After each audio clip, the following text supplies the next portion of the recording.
Hey everybody, good evening. Thanks for joining the Reformers.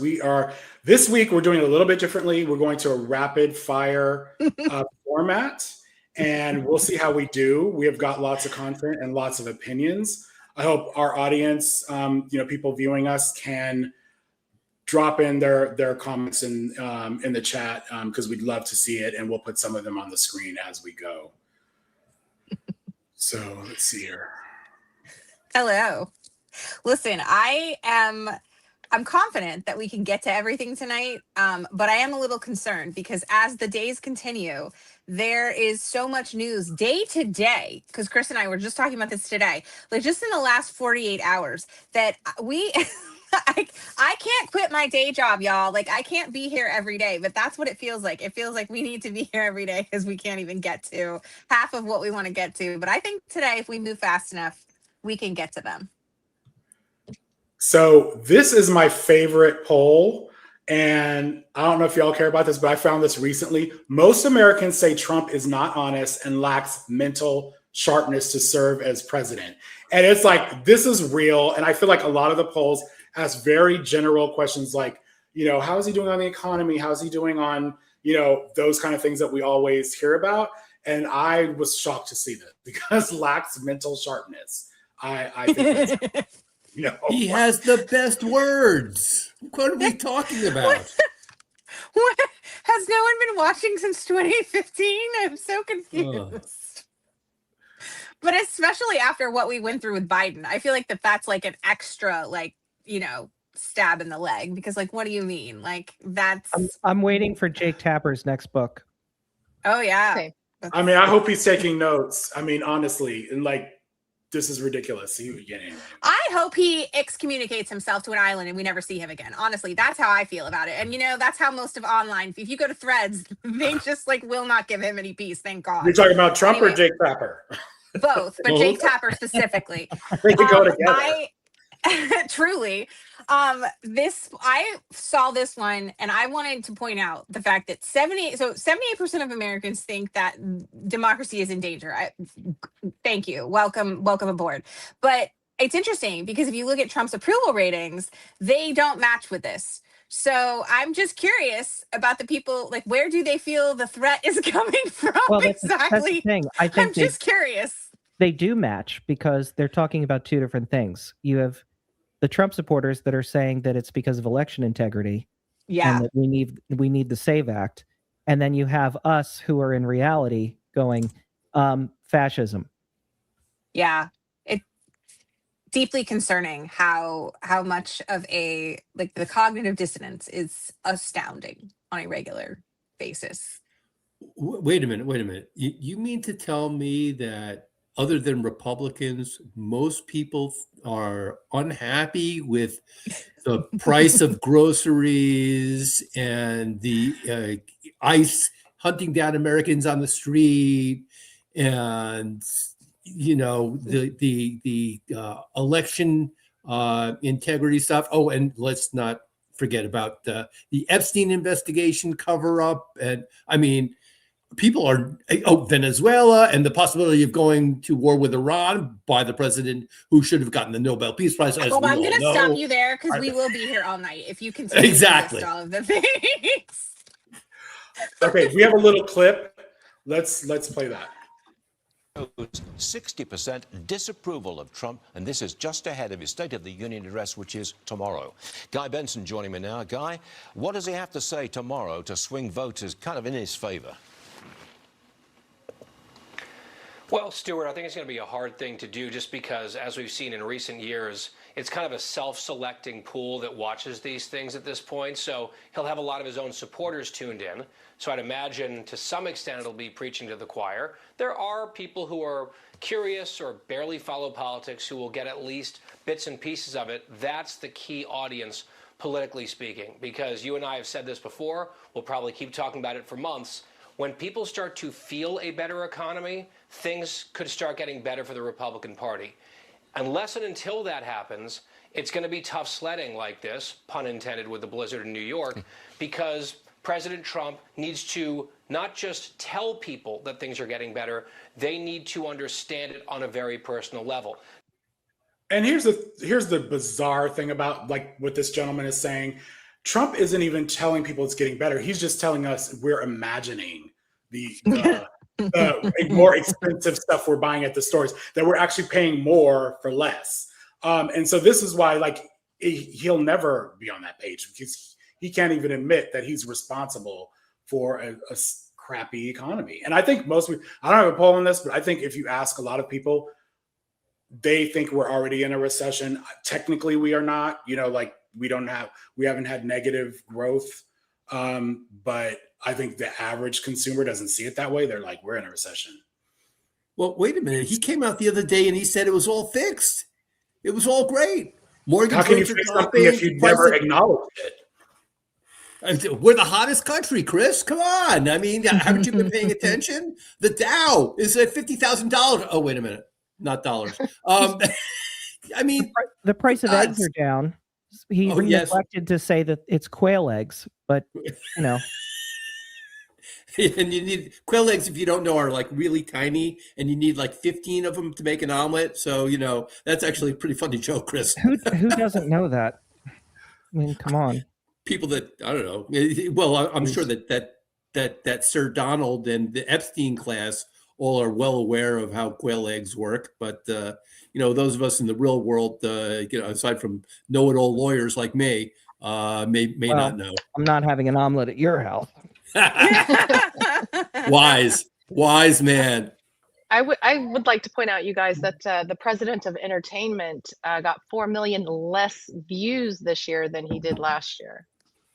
So I think there's some folks that are tired. There's some folks that are tired because I'm pretty sure 4 million folks, they don't all have a D next to their name. So I saw that and I was, because he normally like pipes up right when his viewership is up and we had so many people, and the folks on social media tend to really boost that, and it's been so quiet. And I was like, oh, that's weird. Sure enough, I looked it up and 4 million less. I'm loving it. I love it because it tells me a lot actually about what's going on, right? So all right, so let's talk about this Surgeon General confirmation hearing that happened. Was that yesterday? Yes. But it feels like a lifetime ago. Well, and today, I think it continued into today, didn't it? They voted to move it forward today. Yeah. Right. And so I would just like to say that every single day, my blood pressure is tested. And this was a significant one for me because when I had never heard of her. This happens to me all the time. Everybody knows who everybody is. And I'm like, who the hell is Casey Means? I don't claim her as a Casey, number one. Like, how dare you take my name and act like this? She's not a doctor. She went to medical school supposedly and left during her surgical residency and decided to be a functional medicine doctor, which, by the way, I'm not going to jump all over because I see a functional medicine doctor, but she works at an integrative practice, with a lab core in it where we have blood work drawn, and she's really big on vaccines and science, right? This lady doesn't have a current medical license. It expired back in 2024. And she peddles shit on Instagram, like for companies. And then she doesn't say that she's partnering with them. She just like advertises. She's like, oh yeah, like this wonderful product is amazing, but she's getting a kickback for it. And Chris Murphy outed her. We have a clip of this. Her attitude, like this is the thing about every single person that Trump taps has the same degree of entitlement that he does. Like, how dare you question me? And she tries to run this. Pam Bondi energy. 100%. All right, let's hear this clip. Testing platform data shows that you disclosed your partnership with them less than a third of the time that you recommended their services online. Genova Diagnostics, you disclosed your sponsorship in only 2 of the 9 times that you promoted Genova. Daily Harvest, you disclosed your sponsorship in only 3 of the 14 posts recommending that product. Zen Basil Seeds, you disclosed your partnership only 2 out of the 13 times that you recommended the product. This seems systemic. It seems that in the majority of instances in which you were, as a medical professional, recommending a product, you were hiding the fact that you had a financial partnership. You seem to be in regular willful violation of the FTC rules. That is concerning, as someone who agrees with Senator Cassidy that our focus has to be on restoring trust in the medical profession. And yet over and over again, you seem to be at scale recommending products without telling your followers. And you have 200,000 newsletter subscribers. You have almost 1 million Instagram followers. And in only 3 out of 14 times on Daily Harvest, when you were promoting Daily Harvest, you disclosed that you're getting paid by them? It sounds like you have a lot to say about this issue, and I would be very interested to see how your staff looked at this data. I have a strong feeling that the way in which they gather this data is done intentionally to create these claims that you're making. Well, I have the backup here. I mean, will you acknowledge that in many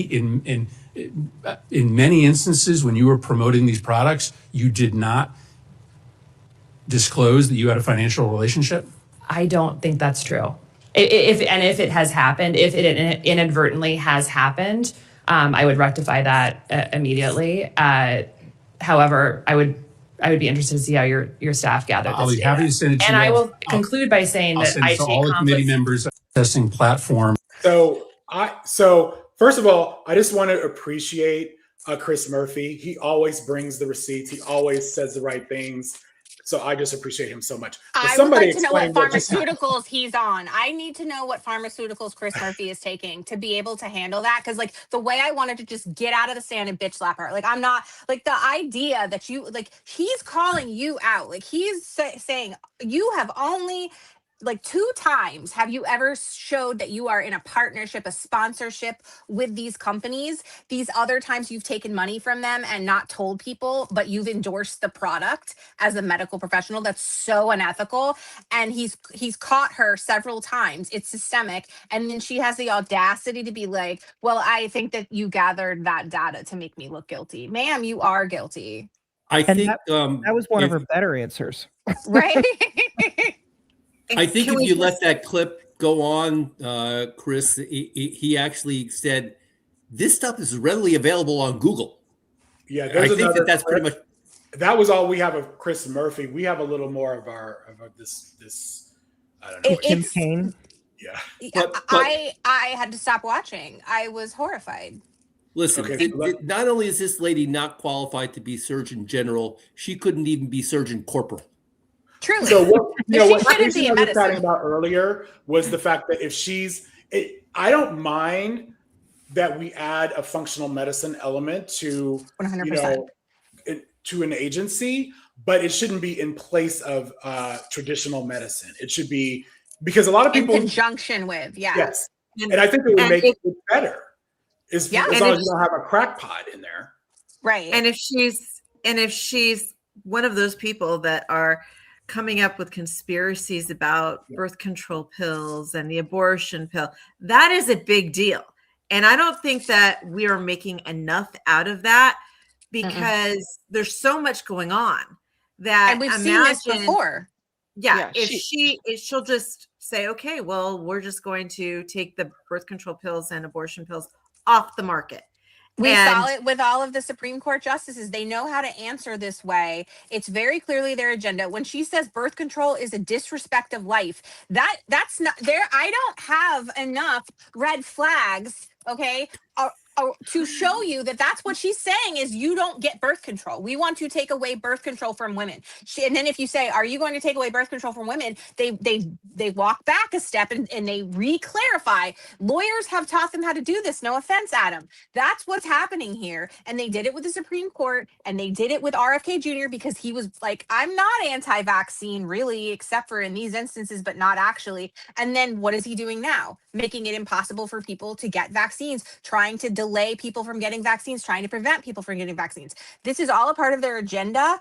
Also the part where she talks about, and I think Chris already showed the screenshot of like the spirituality. She's like, I think people are ready to entertain spirituality in medicine. That's not, let's talk about mindfulness like as Buddhists do. That's like, I want the Christian faith to be like teaching, to be in place of like, I don't know, antibiotics at this point. I don't know. I can't even imagine. But the bottom line is this is MAHA, and this woman is absolutely wholly unqualified. She's not even, I don't even think she's a functional medicine doctor. She's just a grifter. Like everyone else in this administration, they're there to make money and to push the Christian nationalist agenda, their authoritarian regime that they're trying to run here. Most of these people, I mean, I doubt they have college degrees at this point. Like I truly do. They're just picking them off the street. And I are think you it's willing important to nationalism connect the dots too, back to Project 2025, because when she's talking about birth control, they want women to have lots of babies, and that's in Project 2025. This is planned. Yeah. But there's a direct connection, because her brother is the reason that she's in the position she is now. Her brother, who was the co-author of her big book, Good Energy, he started out, he was an intern for the George Bush administration's second term. He then ended up at the Heritage Foundation. And so that is where that connection lies. And then he's a lobbyist now, right? Isn't he a lobbyist now? And the whole reason she is where she is because of hits that she did on Fox News that then brought her to the attention of RFK Jr. And that's how we got to where we are. Is the Heritage Foundation? There's a direct line from the Heritage Foundation to her book being successful to her being in that seat. Plus, everybody knows that you can't trust anybody with the first name Casey. We don't. I said we don't claim her or Casey Anthony. Let's just watch this one real quick, because this is actually her. I think when I speak of spirituality, and you know, I do believe Americans are ready to hear about spirituality as it pertains to medicine. 80% of Americans are spiritual or religious. There's amazing evidence coming out of Columbia University, the lab of Dr. Lisa Miller, that spirituality has a large impact on health outcomes. And, you know, so certainly that's a personal anecdote. I didn't get a chance to post the video today, but I talked about the study that was done at Harvard. I don't know. Do y'all know the study that was done that had to do with prayer and faith? As they did a scientific study, and the people who, there was no distinction between the groups that had prayer and those that didn't. But in fact, the groups that knew that they had been prayed over had longer recovery times and more complications and higher instances of anxiety. And that was an actual study with science, like a whole legitimate study. That was back in the early 2000s, I think. So it's interesting that she's trying to make this a thing, because we've already proven that it's not. So anyway, that's prayer makes you worse. Is that the takeaway? I mean, I read that. The theory of it is that if somebody feels that somebody has to pray for them to heal, that they can't do it on their own. So that's more of like it creates like a stressful. Yeah. I read that. Yeah. Like an anti-placebo. They're not praying hard enough for me. They need to pray so much harder. If they'd only pray a little harder, maybe I'd get better. It makes a lot of sense. Oh my God, I am in that bad a shape that people are praying over me. Am I going to die? Wow, that actually makes sense. I think the birth control stuff is really concerning to me, just because I know several women who take it for medical reasons. Right. You know, for and that's hormonal issues. Yeah. So migraines, other things.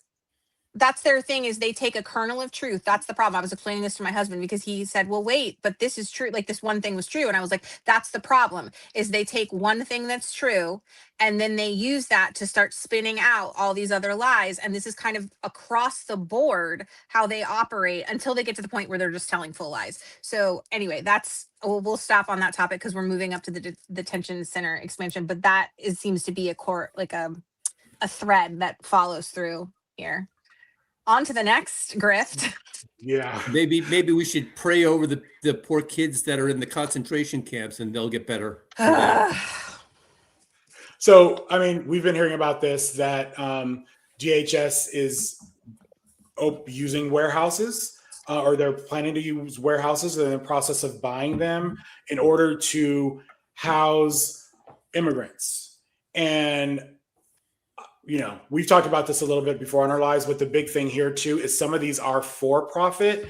They are actually, this is going to be a money generating scheme. And these really are internment camps. They are not like a proper detention center.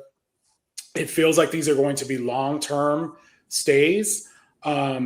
I do not know for sure what the conditions are, but I am in the garment industry and our warehouses are not air conditioned. Now, people have pointed out, like I've posted like aerial views of some of these. There are air conditioning units on top of the building, but usually those aren't for the warehouse. Those are for the offices located at the warehouse. So I think when you see these on the outside, we really don't know how they are on the inside, and we really don't know how any of the current detention centers are on the inside. But what do y'all got to say about this? Because boxes famously don't create their own heat, and human bodies do. So if you're talking about an HVAC system for something like that, it certainly is not taking into account actual humans being in there creating heat. And also, you don't have any of the infrastructure. You don't have any of the plumbing that you would need for things like bathrooms. You don't have the electric to code that would need to be in place. You need to do so much work on these. And if you think that they're going to actually do it with the intent of having proper living spaces for people, then I have a bridge to sell you. And so I put the goal is 92,000 beds and speedy deportations. That's the goal. That's what? That doesn't make sense. Yeah, sorry, I don't. None of that makes sense. Okay, go on. Sorry, I'm so confused by those numbers. I saw a video with Representative Jemiah Paul yesterday, where she was saying that they reduced the number of meals because they don't have enough funding from 3 meals a day to 2 meals a day. Yeah. This is a money-making scam, and there are people that are the government is overpaying for some of these warehouses. There are people that are grifting off the system completely and entirely. And the scary thing is the way that people are being treated, like the 2-month-old baby who was diagnosed with RSV, was deported, went to the hospital, lost, it stopped being responsive, this baby. They deported the baby after just a few hours in the hospital and left the mother abandoned on the other side of the border with nothing but what they had in their commissary. No phone, nothing.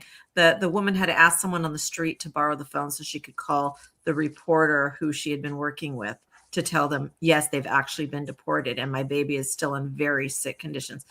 It's so tragic and it's so scary, and it's something that everybody needs to talk about with all their friends and family, because there are a lot of people who don't know that this is going on. Also, look, let's call these what they are. These are modern day concentration camps, should they actually come to be functional in even the capacity that Chris Q had indicated.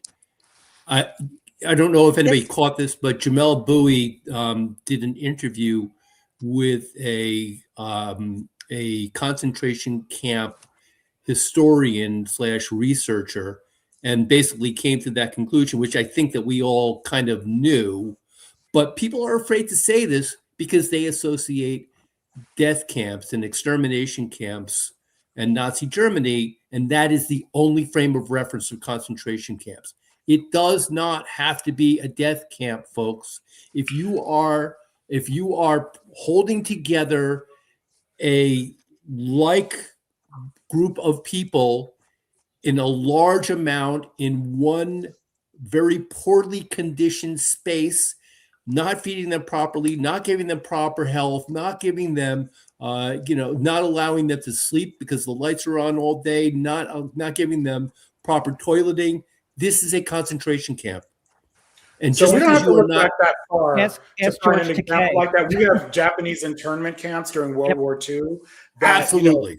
we put Japanese people in horse stalls for starters. So, and these were years. They were in internment camps for years. It wasn't just a couple weeks or months. This is headed nowhere good. I do want to pay, give him his props. Senator Markey was the first senator to actually say abolish ICE. So I think we need to acknowledge that language when it comes up. I also want to go back real quick. I'm going to play this video. Milena, you made the point or somebody made the point. What was it, you, Milena, or Michelle? That they don't have enough money to properly feed these individuals, but they do have money for this. VVIP 737-8 MAX jet. Let's go into the hallway. $70 million. We're going to do this together, guys. Paneling's quite nice. This is, I think, maybe a powder room on the left-hand side that the secretary may use. Somebody said there are bidets on board. I don't know if you flip up the toilet seat there, that's a bidet or just a toilet seat, but nice looking either way. And I don't know if it's real wood or laminate or whatever, but pretty fancy looking. This is the kitchen, the galley kitchen. When you go in here, perfect stainless steel appliances. Are those mixed nuts up there? There's a microwave. I don't even have a microwave in my house. I swear to God. 2 fridges, it looks like. Let's go back out into the hallway here and head back towards the back of the plane. Those are all captain's chairs. They look like nice leather. I don't think it's pleather. If there are deportees there, I don't think they're going to be using the wet bar that is in the corner of the aircraft. There's a couple of high stools there that maybe they'll sit on. But these captain's chairs are quite luxurious. When they lay down, I think that they're seating for 18 sleeps, 14 people, if I have this right. Yeah, for $70 million. That's what you get. You also get some of those pillows, which are nice. Those are nice pillows. They got tables there to play cards or have meetings. Nice big TV. Check out the painting on the wall. What does it say? Jet baby. Okay.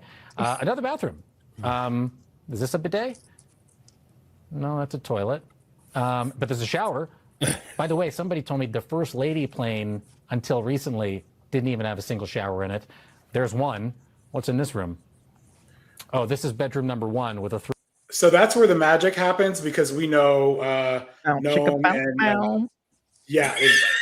I mean, Who did that? They want you to believe that they are deporting immigrants with this plane. And we are leasing it with our tax dollars. It's a $70 million plane. And now Kristi Noem wants the U.S. government, to purchase this plane. She's already scammed so much money. Like the investigation they did into that $200,000 that was used to make whatever video thing that was she's already there. When this is all said and done, this is how they're going to get all of them, because whatever the fuck they have been doing with all of this money is some crazy stuff. Also, I would like to point out that this is how they're going to bring back slavery. This is how they're going to enslave people, are these detention centers. They're going to turn these into labor camps. It's going to be within a year. I guarantee you. And they're going to call it some sort of project or penance or whatever fancy propaganda name they're going to give it. But at the end of the day, they're going to start doing labor to pay for things. And then they're going to use that money that, by the way, they're probably going to, contractors are going to bid for jobs. And it's going to be this whole quid pro quo thing. And then they're going to save all that money that they could have paid contractors, and who God knows what they're going to be buying with that. So just sorry, that's terrible. And remember, we might end up in there. Us. Right. Exactly. You and me and Chris and Chris and oh, for sure. I have a chronic illness. I'm a woman. I got sleep apnea. They're throwing me in there immediately. I'm just one of the first people. I'm down for the count. I don't know. I think the plane is fine, because you've got to remember, she needs room for her wardrobe. So, all of her costume changes, that takes up space. That's important. That is very important. So. By the way, props to the reporter there. I don't know if you guys are aware. That's Jacob Soboroff, who really came to national attention by exemplary reporting on the child separation saga during the first Trump administration. He's done excellent work. It's amazing. That's a great call out. Yeah. Okay. So while we're talking about Kristi Noem, I just want to make sure we want to dispel a little disinformation when we can. So I'm going to play this video for you guys. And to me, this is jaw dropping. But let's listen. Are you calling these guys bad hombres? They really are. I was talking to a U.S. Marshal just yesterday, and he was talking about the fact that they were deporting a plane load of illegals, and one of them was a cannibal. And he kind of said it offhanded, and I said to him, what do you mean it was a cannibal? And put another individual in the seat near, close to him. He said he literally was eating his own arms. That for him, he was that is what he did. He called himself a cannibal, ate other people, and ate himself. That well, they had to take him off of the flight and get him medical attention, and then he went back into the system. But the other day I was talking to some marshals that have been partnering with ICE. They said that they had detained a cannibal and put him on a plane to take him home. And while they had him in his seat, he started to eat himself. Look at Trump. And they had to get him off and get him medical attention. These are the kind of deranged individuals that are on our streets in America that we're trying to target and get out of our country because they are so deranged they don't belong here. And I talked today about one of the horrific instances of our individuals, our law enforcement officers, having to put hands on individuals that were even cannibals and removing them from our country. These are deranged individuals that other countries released out of their prisons, out of their mental institutions, and sent them to America. The Intercept spoke to 3 federal law enforcement officials who said the story is fictional. All 3 sources said attempts to verify Noam's claims came up empty. The Intercept reports that Noam has failed to reply to close to 24 requests for comments since July. So this is like, so I want to go back to, the claim that Haitians are eating their pets. This is all dehumanization. This is all to get people to be afraid of immigrants, to be afraid of brown and black people. And this is just, it's like, I hadn't even heard this, to be honest, until like very late in the game. But you can see this is something she kept repeating as if it was true. And the way it works with MAGA is you repeat it often enough, as we see Trump do. That side of the aisle or whatever they are, they believe that shit.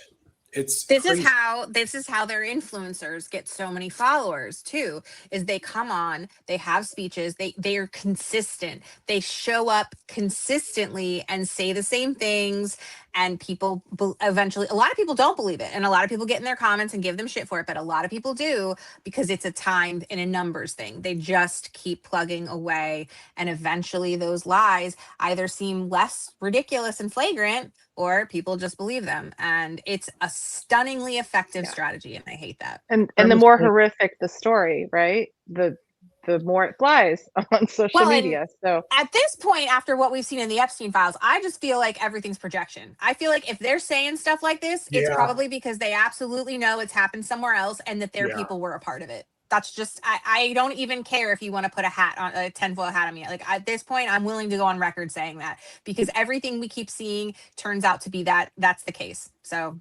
yeah, I feel like I owe some people an apology, actually. I'm still waiting for the apology for the Haitian community. Well, I'm still waiting for my Zorro's check.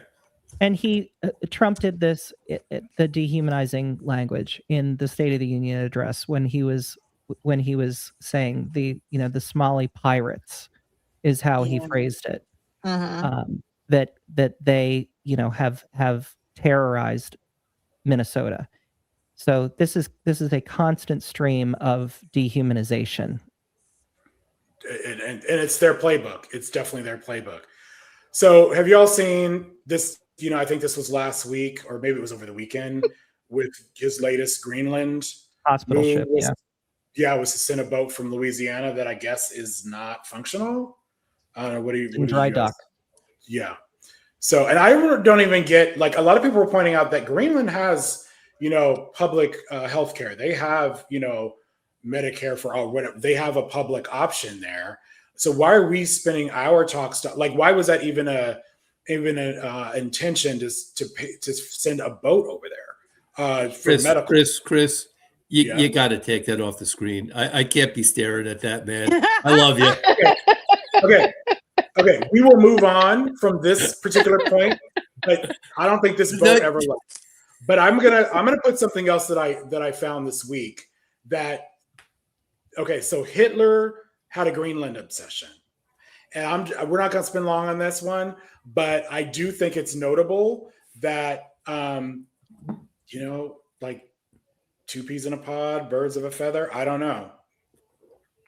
So they both didn't understand the Mercator projection? Is that what we're taking from this? You're going to have to explain that, Chris. Well, just there's an episode of The West Wing that explains this very well.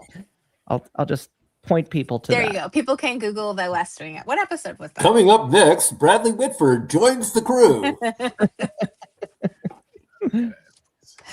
He has an obsession with Hitler. He really does. He's really does.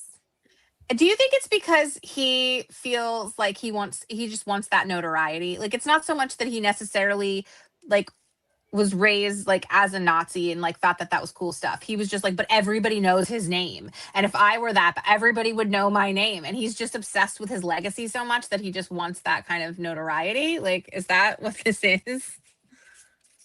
I don't know that he wasn't raised with that kind of ideology. I That's mean, his also a good father was that's a good point.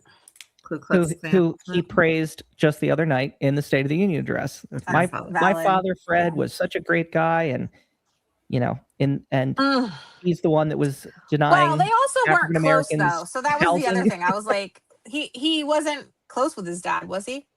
That was the whole thing. Close enough to get $400 million from him. Yeah, really. Right.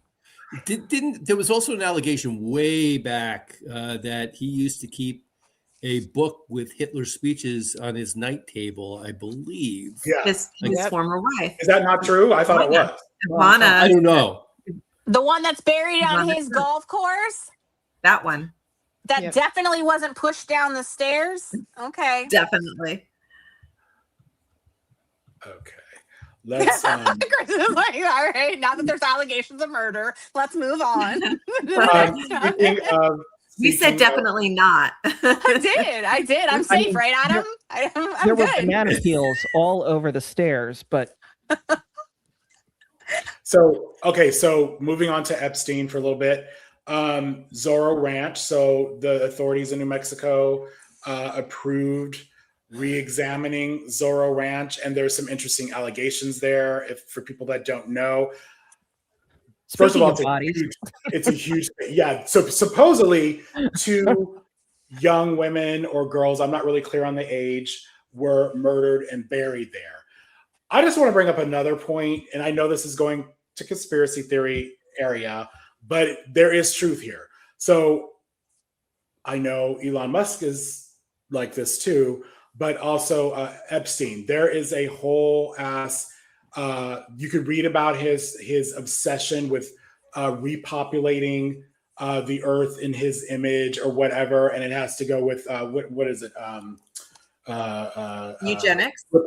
Eugenics and replacement theory. So let's watch this. I thought this was an interesting video. Let me cue this up. Here we go. More time investigating Epstein's Zorro Ranch in New Mexico, because look at what I just found. This email was sent by someone who says he was former staff at the Zorro. He writes, "Did you know somewhere in the hills outside the Zorro, 2 foreign girls were buried on orders of Jeffrey and Madam G." Madam G is, of course, Ghislaine Maxwell, Epstein's right hand. Both died by strangulation during rough fetish sex. And then in the second half of the email, he's sending links to videos that we obviously don't have access to. The titles are so disturbing. Sex video with minor, threesomes, underage girl R fantasy, and then this last one that's 15 minutes and 19 seconds, girl from Bay Area suicide attempt confession to Madam G audio. And it just seems like this massive, clearly isolated ranch can hold the key to a lot of answers. If you haven't heard of it yet, it's this huge property located 40 miles south of Santa Fe, New Mexico, and it's been described as a little village because of how huge it is. There's a 3-story mansion, an off-the-grid cabin, a firehouse, an airport hangar, a helipad. Epstein actually bought it from the former governor of New Mexico. And there have been other really concerning complaints coming out of this ranch. Here's another tip that was sent to the FBI from an unknown girl. Stated in early 1982, Epstein and Maxwell were flying a jet out of Las Vegas, taking girls and going to New Mexico. Said it was a fuck fest on the plane. And then if you go further down, this is really disturbing. In 1982, stated there was a blue and white building, a child's body was buried under the building, and it's a mausoleum or a small building in New Mexico. The Epstein file drop also showed tons of photos like this, just redacted images of potentially nude girls or women labeled Zorro.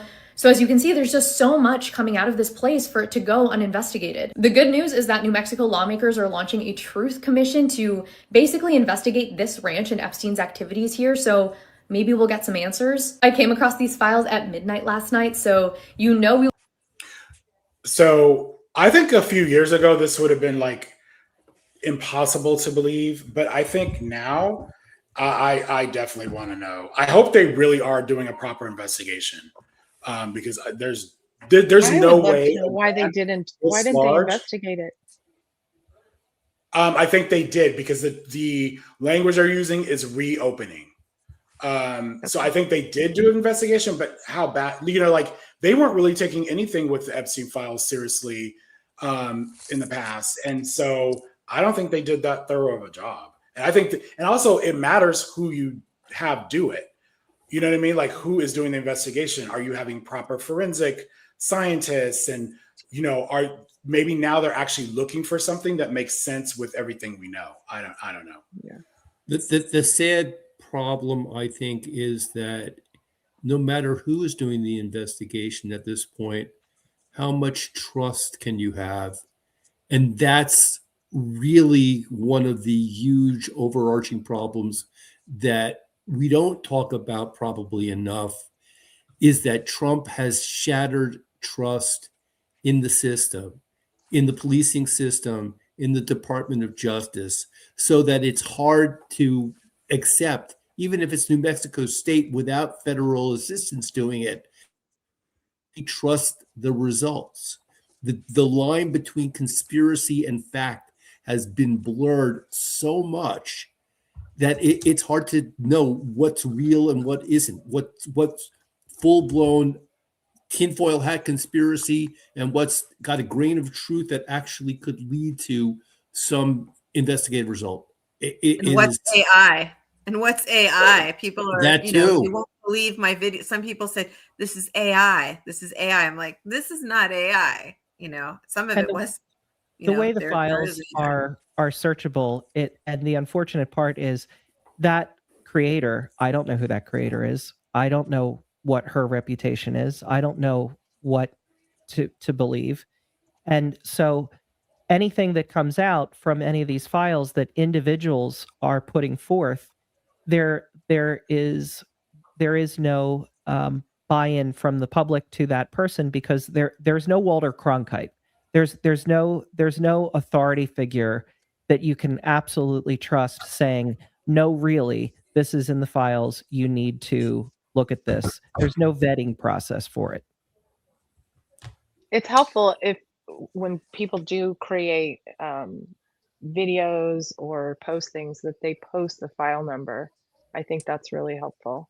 I try to attach the actual file in my post, and then a link to where that file is found. And because we don't, there is still misinformation out there, a lot of it.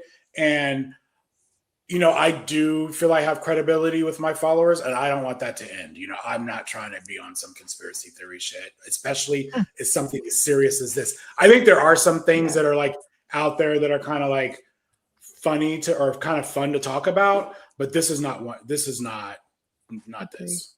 Certainly not. Let's pivot a little bit, still on the Epstein files, but let's talk about the missing files. And this has come out over the past couple of days that watch this video. The department has withheld notes and memos reflecting FBI interviews from its release of the Epstein files, including interviews with a woman who accused President Donald Trump of sexually abusing her when she was a minor. The thing is, MS now has found that the FBI conducted at least 4 interviews with that woman, but only one record from just the first of those 4 interviews was actually released to the public. But by piecing together publicly available documents and getting confirmation from a source who has access to the unredacted files, MS now was able to report that in one or more of those subsequent interviews, which were later recounted by the FBI, the victim alleged that Trump forced her to perform oral sex on him 35 years ago when she was 13 or 14 years old, and also hit her. Of course, the White House has claimed that President Trump has been totally exonerated on anything related to Epstein, as they do. So why didn't the Justice Department release those interviews? It's a question the DOJ doesn't seem to want to answer. All they've said is that all responsive documents have been produced except for anything that's a duplicate or privileged or part of an ongoing federal investigation. Now, that last bit, the exception that lets the Justice Department withhold documents that are part of an ongoing federal investigation, that might be why the ranking Democrat on the House Oversight Committee, Robert Garcia, is now demanding to know whether Donald Trump himself is now under investigation for allegations of sexual assault. MS Now reported those files as missing yesterday. NPR reported those files missing yesterday. And today, the New York Times also confirmed that reporting. The Justice Department has... That's an important point. So basically, the law that Congress passed, you can, because these files she's talking about are not redacted, they're just missing, right? So the law that Congress passed allows you to remove files if it's under a current investigation. So the question being asked is, okay, so does that mean Trump is under a current investigation by the DOJ? Does anybody believe that? Like, these were actually just, like, I mean, come on. So they're shielding him just like they always do, and this is part of that shield. But I would believe that. I would believe he's that. under investigation. I don't. No, because you're thinking about. So you're a good person. So let's think about this like you're evil, and you're not, and smart. So no, I'm very good at thinking absolute worst case scenario. Why did Jeffrey Epstein have power? He had power because of information. So why would you investigate the president? You would investigate it in order to make sure that whoever could say anything can't. And anybody else, you hold the golden goose right now of information. You can blackmail people the way he did. You can get so much out of this. And so why not use the FBI? And again, like they say, every accusation is a confession. Weaponize the FBI, weaponize the Department of Justice in order to extort people in exactly the same way.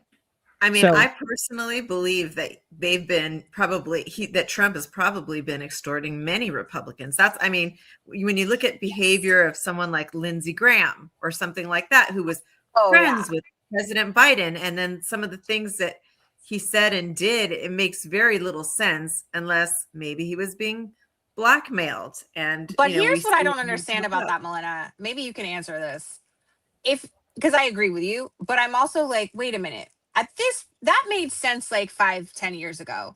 At the point that we're at now, and all of the horrific shit that we've seen, everything that's so terrible, what the hell can they possibly have on these people that's worse than that? Like, at this point, I feel like everything that Donald Trump's done and the Republicans have done, that's eclipsed anything that could, like, it's like, what, you had sex with some underage people? Well, yeah, so did everybody in these files, and nobody cares about that. So, like, whatever, right? Like, what? Nah, I don't think it's any any deleterious material. I don't think it's bribery or anything of that nature. I think they want to grift, and if they don't follow Trump, they don't stay in office, then they lose their opportunity to grift. At least at this level. Yeah. By the way, ultimately. By the way, I'm going to do another call out here. I'm pretty sure, even though Jen Psaki kept saying MS Now reported, I'm pretty sure it's Roger Sullenberger who first reported this story way before anybody else. Right. I think a lot of people, he first reported it, and then a lot of the other news agencies verified it, including the New York Times and all of that. But yeah, definitely, that's a good call out. I'm 2 for 2. That's great. Right. We need you.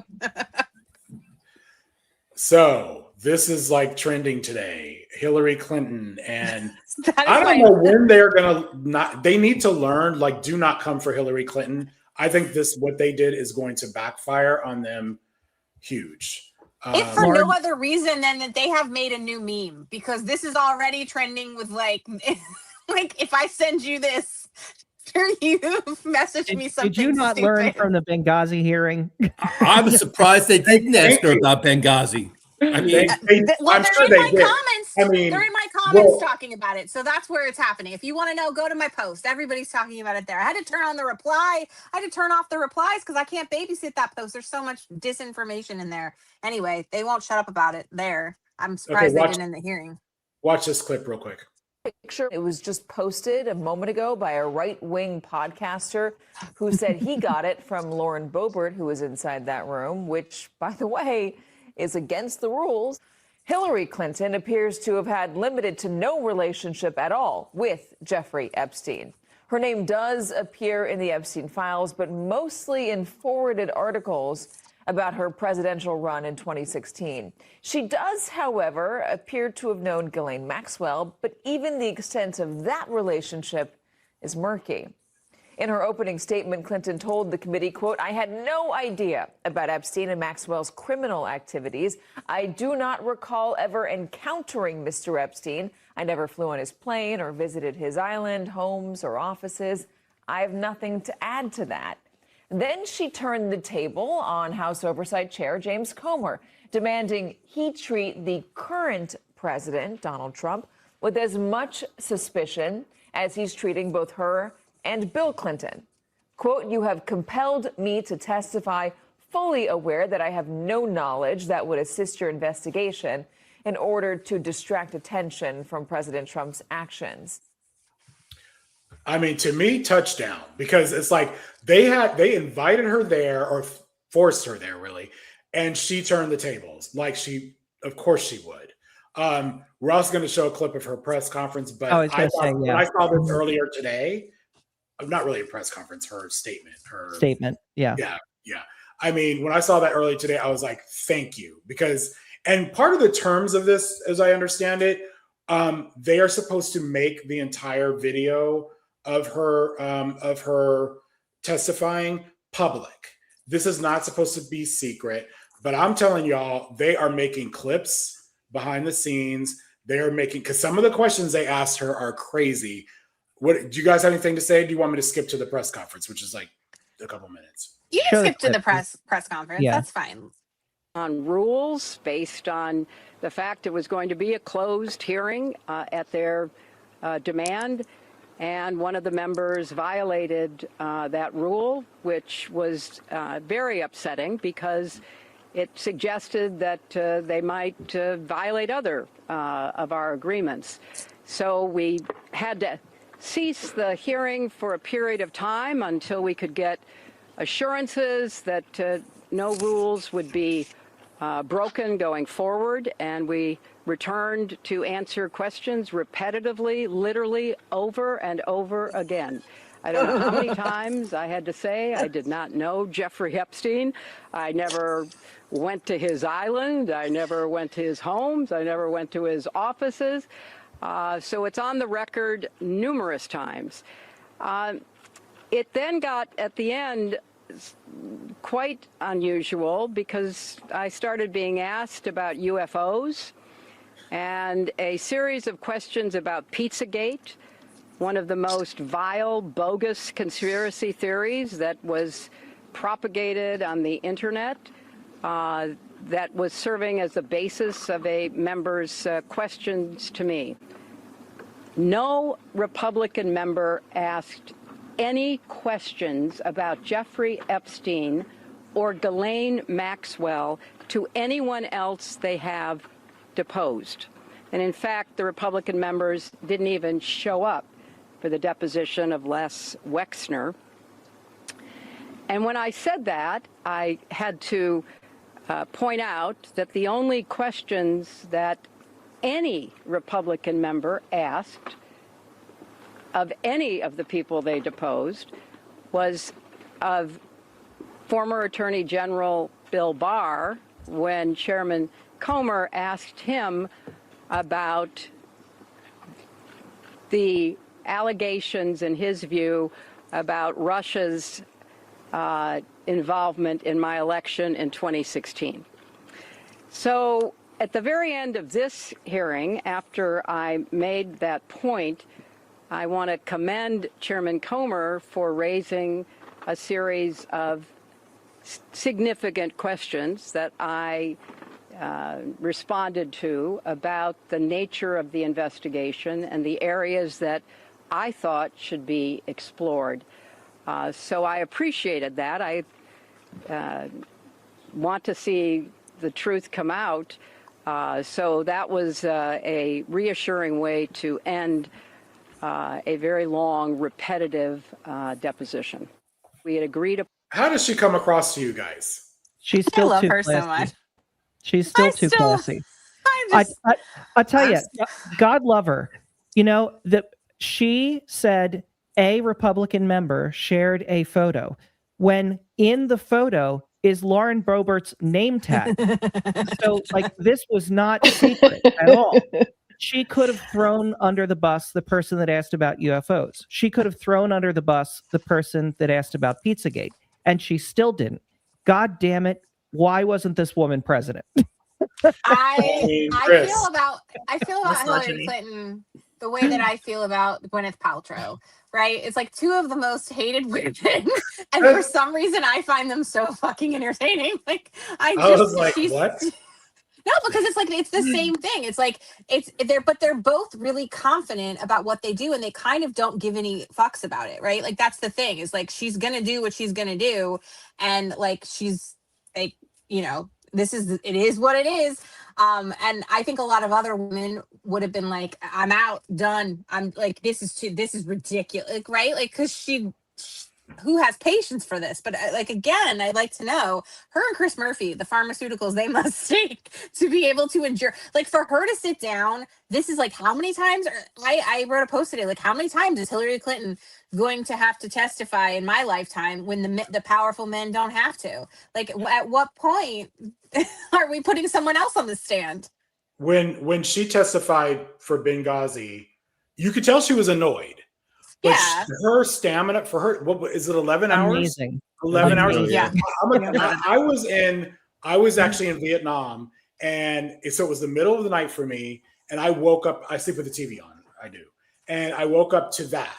And that was my president. I made up my mind then, and you know, she lost, and I was pretty sick. So I feel like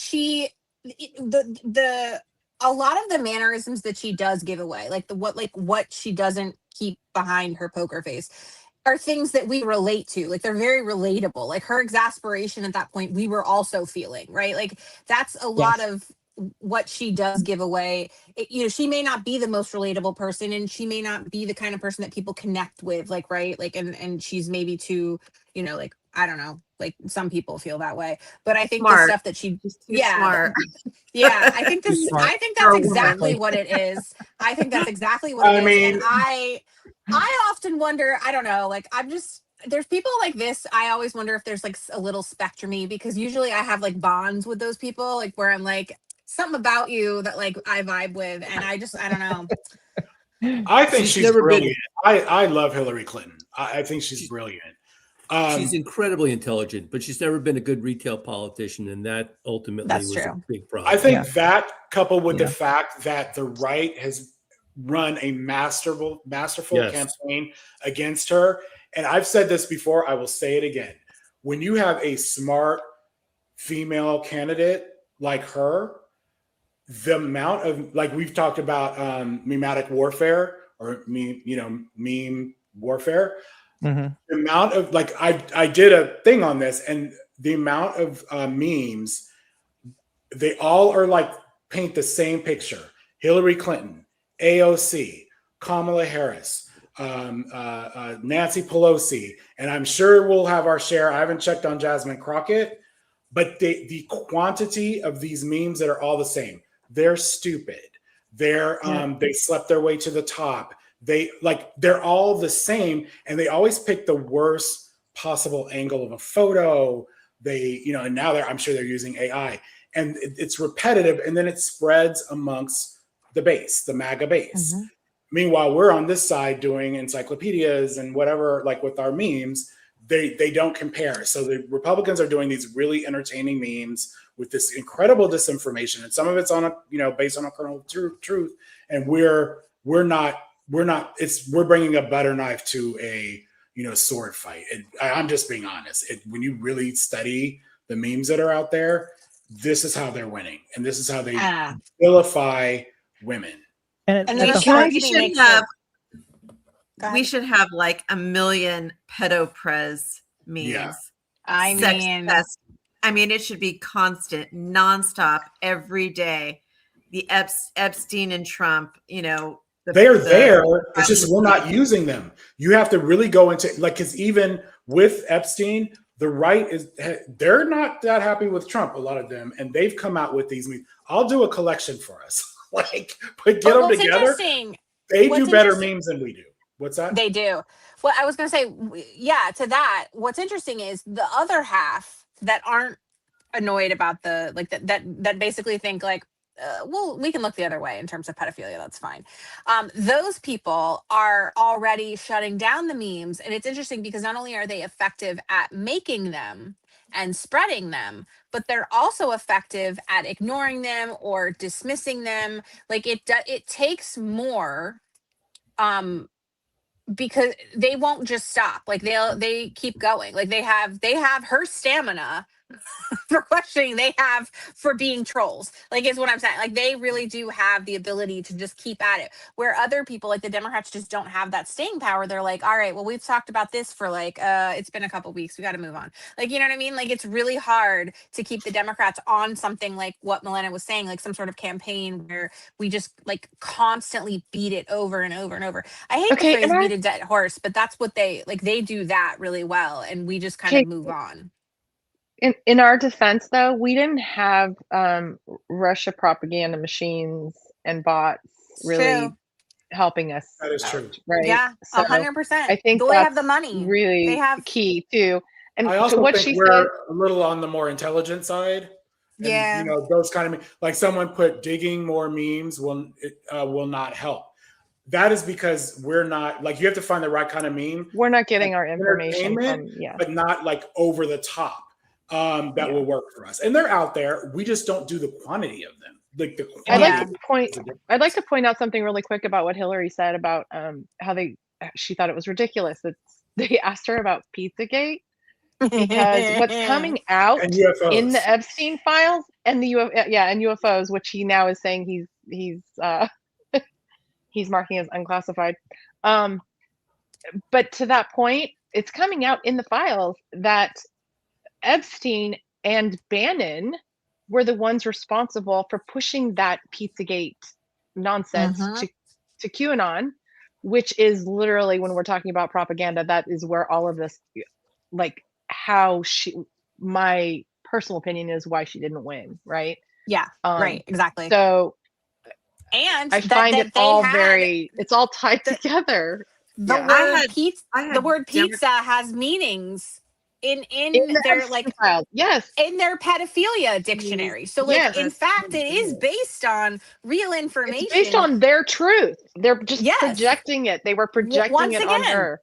This is what I mean when Kristi Noem's talking about cannibalism. I'm babe, let's give it 10 or 15 years. I'm not 100% convinced we aren't going to see some stuff like that, because again, everything that they say is based on these lies. It's projection. That's what it is.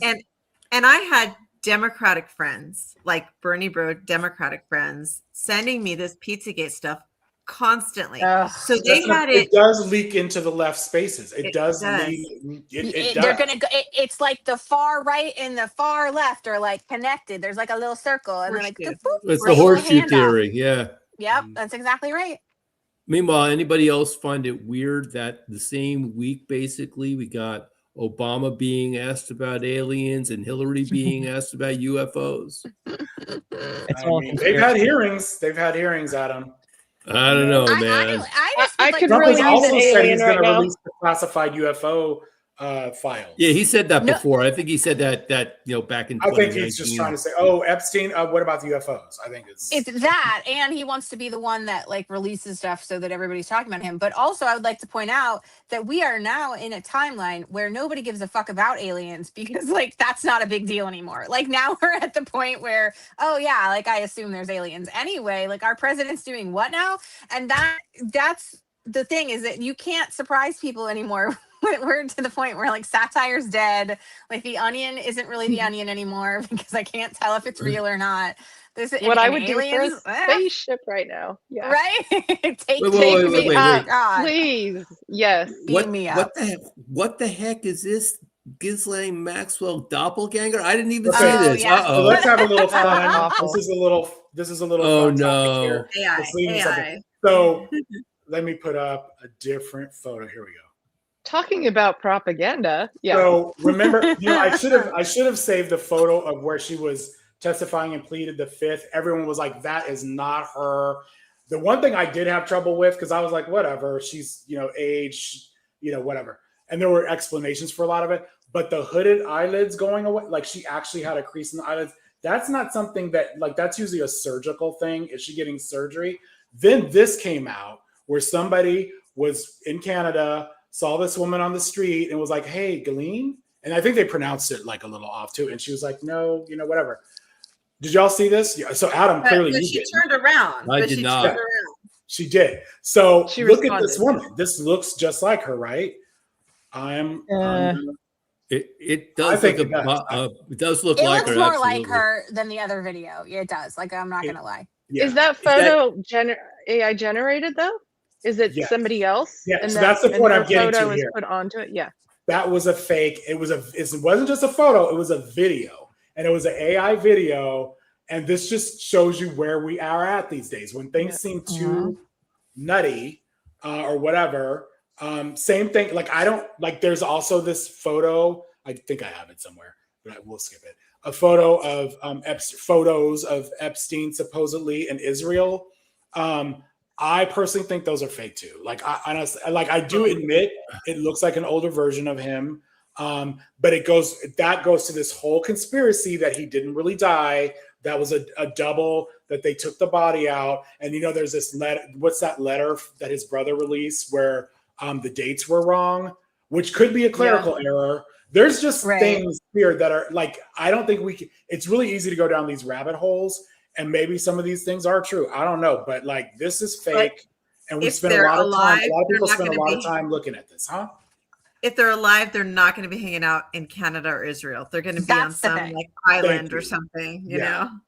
But and that's the problem. So here's the. I also feel like it's a disservice to what could be an actual conspiracy theory, right? Because I see the videos and stuff, and I'm like, yeah, I don't think that looks like AI to me, or like that doesn't look real to me. But I'm also like, but I'm not discounting the fact that he could be alive. You know what I mean? It's like I'm not putting anything past these people right now, but you are bringing me fake evidence right now. So I really would like people to chill on the fake evidence. Let's look for the real stuff because it might actually exist. Like, let's put people on that.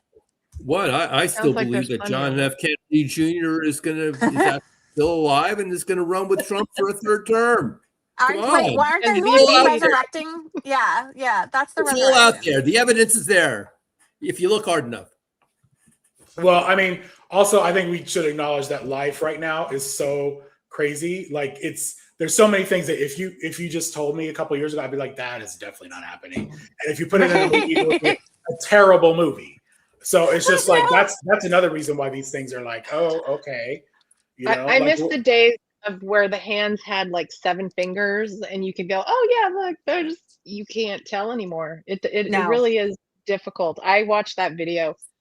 Honestly, I've been practicing, Michelle. Yeah, I'm gonna send you some of the stuff when I find like the practice stuff. I'm gonna send it your way too, because I keep trying to practice with that high level AI recognition because it's so hard. Yeah, I mean, I really always thought I was pretty good at detecting, because I can tell like a pitch of a voice.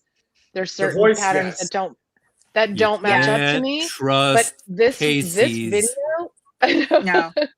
no, don't this trust me because video I don't was listen. really hard to. AI Except it was too perfect. The only thing that I didn't believe was that the scenario was too perfect for somebody to go, oh, look, oh, just laying there. Oh, and she's like, and then he says, I can't remember exactly what he said, but something to the effect of, oh yeah, I used to buy pizza from her or something.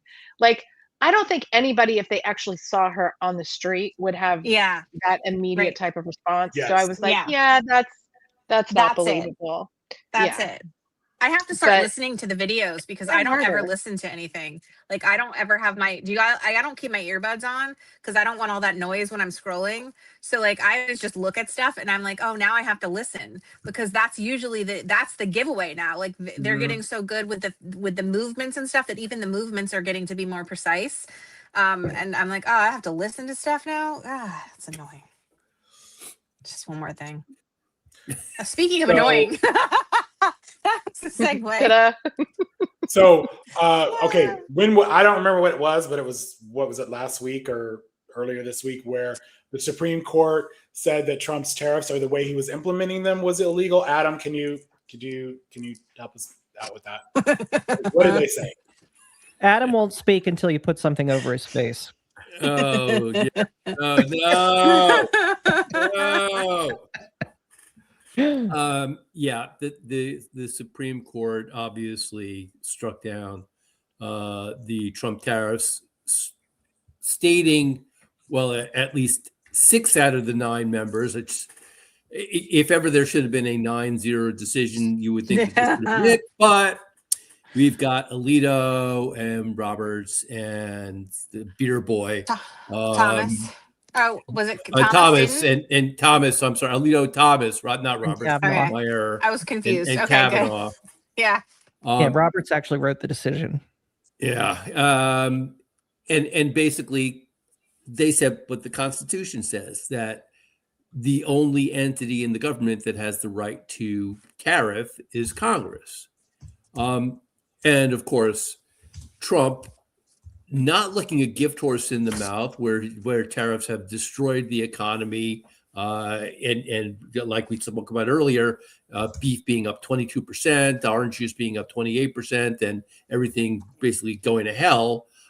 Instead of saying, well, okay, I tried, and taking that loss and turning it into a win, turned around and instituted new tariffs, first 10%, then 15%, under a provision of the law, which, surprise, surprise, he once again is not allowed to do because it's illegal. It's got to be a certain loss of a deficit of payments or something of that nature. I forget what the exact language is. Sorry, folks. I couldn't prep. I was out all evening at a legal affair. It's good. It's totally fine. Then he had a meltdown, remember? And he was just going off about, like, I'm able to destroy a country. I'm able to do all the things, right? Except I can't charge a country $1. And you remember all that? Like, that was just, he went on a rant, and he went on first it was, I think he posted on Truth Social, and then he did like a crazy ass speech, which, whatever.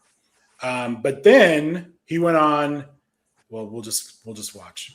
In Virginia, Republican. Let's hear from you. Well, this is John Barron, and this is the worst decision you've ever had in your life, practically.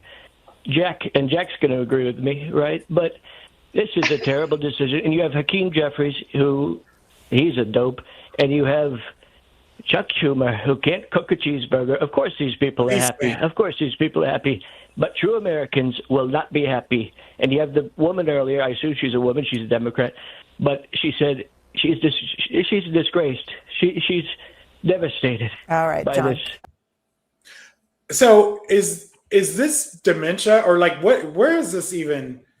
I don't know. What are you? Was that supposed to be his voice? Wait, It's was not. that him It's talking? not him. It's someone that was trolling him. However, Okay, thank you. However, he did in the 80s pose as someone named John Barron, who was. I think that person did a pretty good impression. No, they did.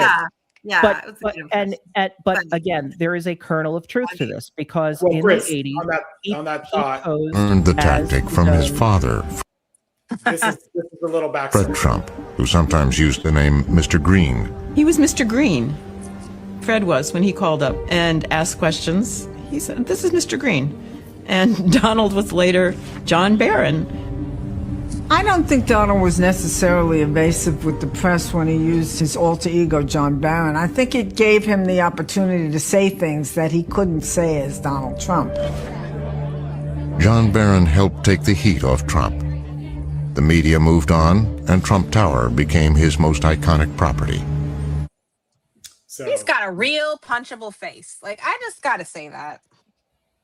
Hypothetically, allegedly. How do I get out of that, Adam? and some other things. Well, you didn't actually strike him, so That's true. there's that. Okay. All right.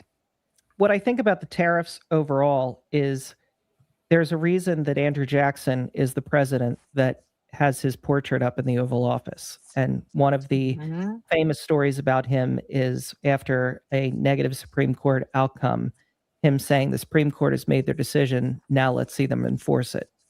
And that's where we are right now is, and unfortunately in the dissents, they basically, believe Kavanaugh laid out the groundwork for, and here's how you can get around this decision.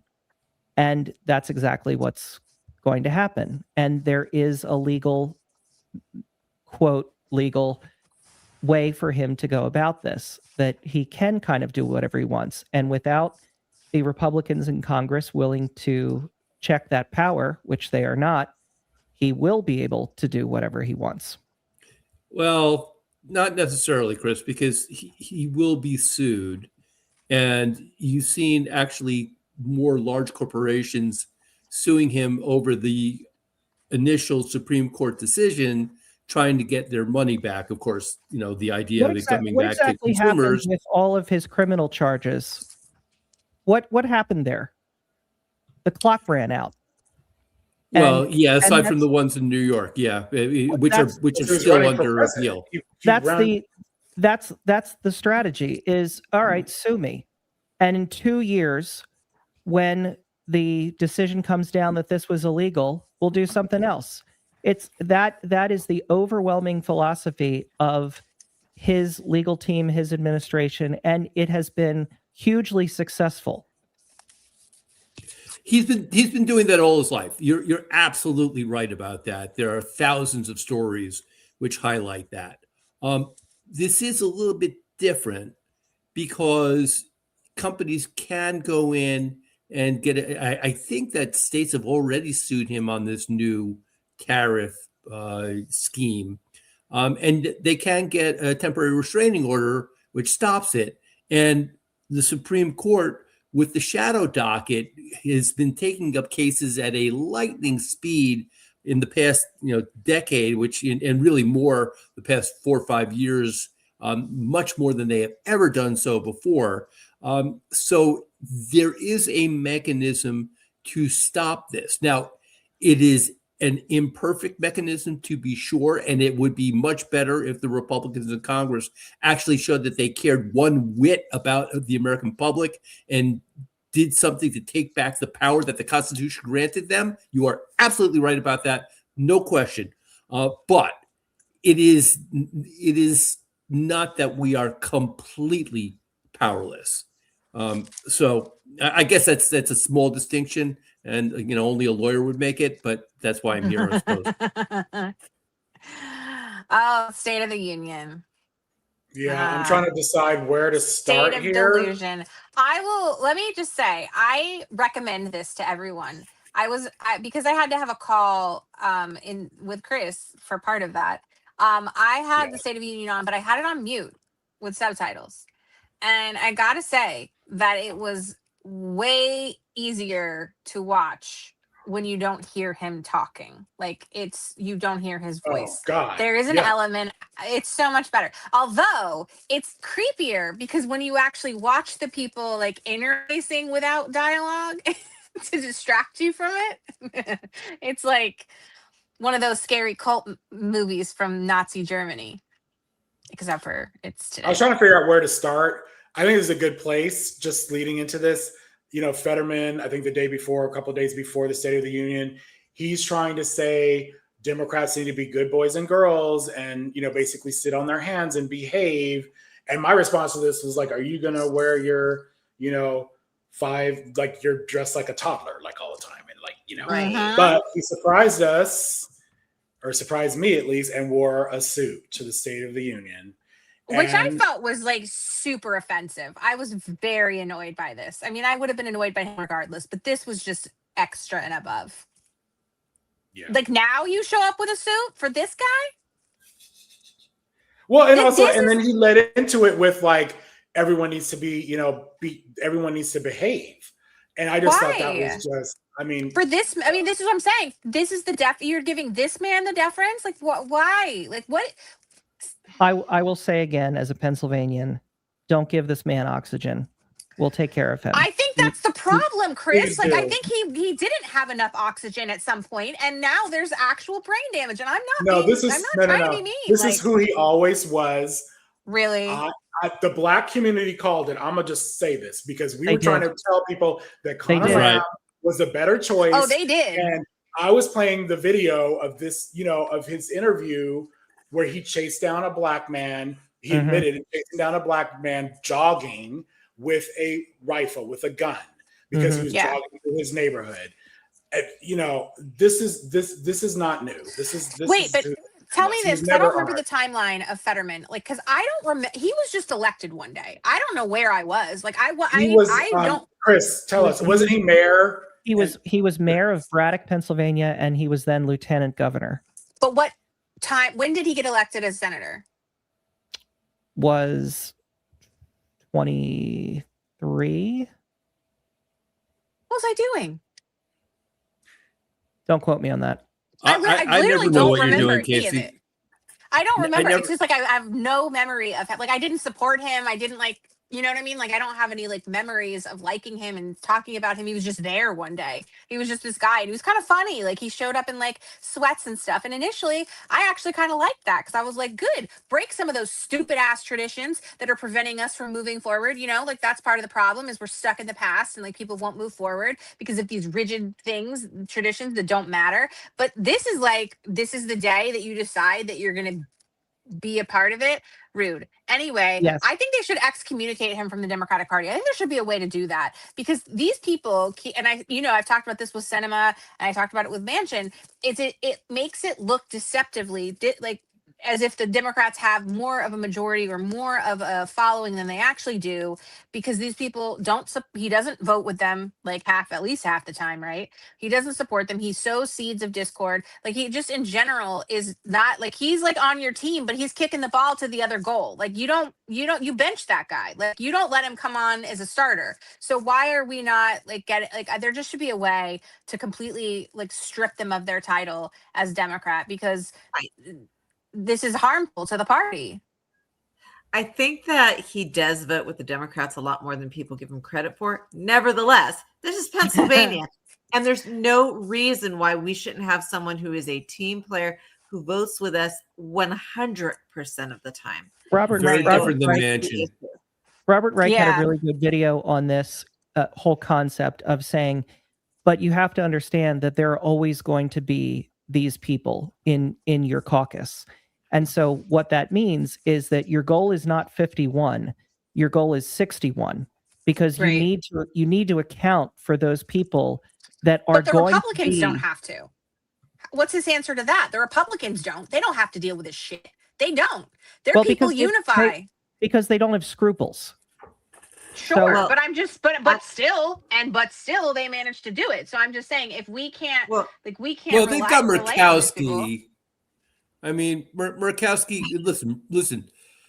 I have no love for Murkowski or Collins. I was gonna say she also isn't necessarily always real, but they usually turn is the thing. Well, but not for the ACA. That's right. True. And this is the thing, we might not have them in the Senate because we've had such a very slim majority in the Senate. But think of the House. We had the slimmest majority in the House, and Speaker Pelosi kept our caucus together like you wouldn't friggin' believe. Yes, this is what I'm saying. Leadership makes a huge difference. It really makes a difference. And that's the problem with Schumer. That's the problem with Jeffries. And actually, if you want to, like, I know, Chris, you probably have something to say on Jeffries in the State of the Union, but I feel like his response to the State of the Union sort of just for me might have been the nail in the coffin, because it's not that I've been sticking up for him, but it's more so that I've said, I think if you get a good a good strong leader in the Senate. Like if you get a Chris Murphy in there, that Hakeem Jeffries might be one that you could work with, right? Like that I feel like he could be led a certain way. But after the way he responded, and the way that he, like the precedent that he wanted for the State of the Union, I am like, I'm probably wrong about that. So I'm probably gonna have to dial back. I just did not appreciate the direction. Basically, Schumer was like, you don't have to come, whatever. That I was actually fine with that with Schumer. But Hakeem Jeffries was basically come and behave. So basically what Fetterman was saying. And I just think, why? Like the mood of the country, we want fighters. We want, people like Al Green, which we'll talk about. We, the fact that you're sitting there and then they applauded this man at sometimes, anyway. But like, Casey, we were on the phone. What's that? Yeah, no, I was just going to say, when we were on the yeah. phone, he was holding on for dear life to the podium. And it was so bad. This is not like he was leaning into the full body. He's trying to look like he's cool. He's trying to be like, but it's really like he literally can't stand up. He doesn't have the strength to do it. And for 2 hours, for 2 hours. And to your point, Chris, you said based on what the people are feeling. My husband walked out and it's not that he's not political, he is, but he's not like us. He doesn't have social media, right? Like, so he comes home and watches the news, like he watches things like this, like whatever. Wait, what? What? Somebody doesn't have social media? He's what a lawyer, hell? Adam. He's a lawyer. He doesn't have any social media. He's lost and made him get a LinkedIn account. Anyway, so he came out and saw the banner on CNN that said Hakeem Jeffries says, like, keep your mouth shut and stay in line. And he's like, what the hell is this? Like, because I hadn't talked to him about it. And he's like, what do you mean? Like, why aren't they all disrupting? And before Al Green had done anything, he was like thinking that. He's like, well, surely they're going to one by one stand up, every single one of them, and so that he won't be able to say anything because they'll just keep having to remove them. And he's like, why aren't they doing that? And I was like, I don't know. Like, great.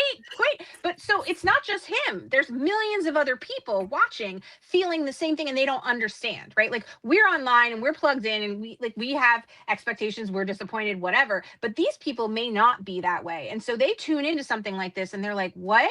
Like, they're so disillusioned. This is why when we see the polls, people are so upset with Trump and the Republicans, but the Democrats aren't much. I mean, they might be winning elections, but in terms of approvals, they're not much farther ahead than the Republicans. And that's a problem. Well, I think that they're of the mindset that if your enemy is like already doing something to screw themselves up, don't do anything to interrupt them. And they're just fearful in general. Like, we're going to do something, someone's going to say something. Exactly. They should have stayed home. You pick one. Pick one. Do one. But to do it together. My husband felt the exact same way. He left, he walked out, he went and got food because he was like, oh, I can't watch this anymore. I mean, they're not even doing anything. They're attacking some of the members, and nobody's like, they should all have said something. They should have started saying shame, shame, shame, or pedo prez. If I'd have been speaker, they'd all have been chanting that from the beginning. We talked about this, right? I just want to point out that since he was grabbing the podium so tight, his pink bloodshot hands did not soak through this makeup, and so that was clogged too. So he's back to having. I thought his bruises got better. I thought, but apparently not. I'm with you, Melina. Why would we let him spew lies? I mean, because I get the thought of like, you don't want to interrupt your enemy when they're doing something bad, like let them be on stage. But the problem is like what Chris was saying earlier and what we keep talking about, how they just have a platform to keep saying lies over and over and over. And those lies appear believable because they say the same things. And why are we giving them that option? Like, or if there's a chance to stop that, wouldn't you? Or disrupt that or slow that down? Like, he said that side is crazy. Okay. Right. And they should have said shame, shame, shame. And when they said stand up, they should have pointed at the Republicans and said shame, shame, shame. You're an immigrant hater. You're a xenophobe. You're racist. You're bigots. I mean, they should have said something. But I think they should have had like party favors or something where they blew those little horns every time you said a lie. Like, I think that would have been really fun to watch. They would have escorted people out. But if you had, it's like, you know what that's all we would have heard. Whistles. where the stadiums where people sneak in the balls and start doing the balls and popping those around. I thought that would have been fun to do. And I was like, listen, because you know how they would do that at high school graduations. And because I was a teacher. And in the funny, you can never figure out because they all have them underneath their things and they're kind of passing it around and you don't know who has it. And it's just really fun to watch. And I think people at home would have been entertained, but I also think that it would have lasted a really long time. And so I don't know why they didn't do something like that. Like I just who at this point also, if they're gonna ruin the country, like let's at least have some fun. Like bring the balls, bring the party, like sounds, like at least make it a contest. I vote for Casey for speaker. No. I think the answer was to not show up, and I asked my representative again to not show up, as I did last year, and that went nowhere. She showed up, but mine showed up. I understand not showing up, but I also understand what Al Green did. He showed up with a purpose to make a statement. He was escorted out, and I'm telling you, everybody in his caucus should have walked out with him, just like last time. Exactly. I mean, that's why. What a missed opportunity. I wanted everybody to have their own sign. Everybody's been affected some way. Why can't everybody hold a different sign? There were so many different ways you could have done that with the signs. You could have had the survivors come and had one representative be with each survivor and have only those people come. There were so many different ways you could have done this. And the precedent for this, the State of the Union has become this pageantry. It is not a requirement. In the Constitution, it is just stated that the president will from time to time speak on the State of the Union to the Congress. And up until, I think it was Woodrow Wilson, it wasn't even in person. It was literally a letter that was sent to Congress. And the whole atmosphere of the State of the Union was the reverse of what it should be. It's the Congress inviting the president in to speak. And the way that this was framed by Trump was, especially with giving out the awards and everything, it was him presiding over his kingdom. And that is not something that the Democrats needed to participate in whatsoever. Jamel Bowie had a great video where he described it as, well, that was a Klan rally. That the way that they were cheering, the way that the Republicans were chanting, it was reminiscent of so many of the dictatorial countries that we have been opposed to in theory for many years. That is the vibe that it gave. I want to stay on Al Green for a second here. I'm going to play a video and then I want to make a point about Al Green.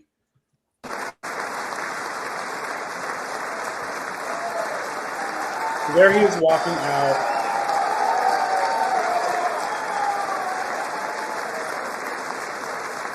And we will never go back to where we were. So that was Steve Scalise, who was a flaming racist. Yeah, wasn't trying to snatch the sign from his hand. Assault. And then they're kind of shoving him along. And the thing I want to say about Al Green that I don't think is being talked about enough, this is a man who was born in the late 40s in the South. He was raised in the Jim Crow South. So for him, this is everything. And the fact that when he, think of how that felt to him when he saw a former president and first lady turn into monkey memes by the current sitting president of the United States. So this is not just, Al Green holding a sign. This is him sticking up for Black people, a man that was born in the South. And so this is more than, just a sign. For me, it hurts a little bit that he didn't get the support from his caucus that he should. He never does. It's like Jeffrey should have stood up for him and been like, "Let's go, guys." That's my. This is what I mean. That would have been great. By the way, that would have been an awesome thing. Like, look like you're gonna show up, and then can you imagine? We would have rallied so much support. That would have been a huge viral moment. The American people are waiting for a sign of strength like that from the Democratic Party, and the Democratic Party is like, well, and I would like to point out that after Al Green, we had Representative Omar and Tlaib shouting and correcting him and shouting over him and disrupting him. And I was watching and I'm like, look, it's the woman with the hijab.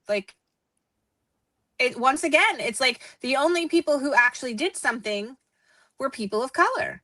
And but I mean, someone brought up in the like later I saw in a thread, like somebody, because obviously I'm not the only one that noticed this, and someone brought it up on threads, and in the thread someone said, well, yeah, but a lot of people did stay home, and so yeah, maybe those would have been the people that would have spoken out. Maybe that's why they stayed home. I don't know. But the bottom line is, it's a bad look, especially when your party is supposed to be the party that is the party of inclusivity, that is the party of human rights, that and civil rights, and is the party that is, you know, standing up for DEI and you know, opposing all of Trump's like racist policies. And then yet who's doing all the work to try to stop it?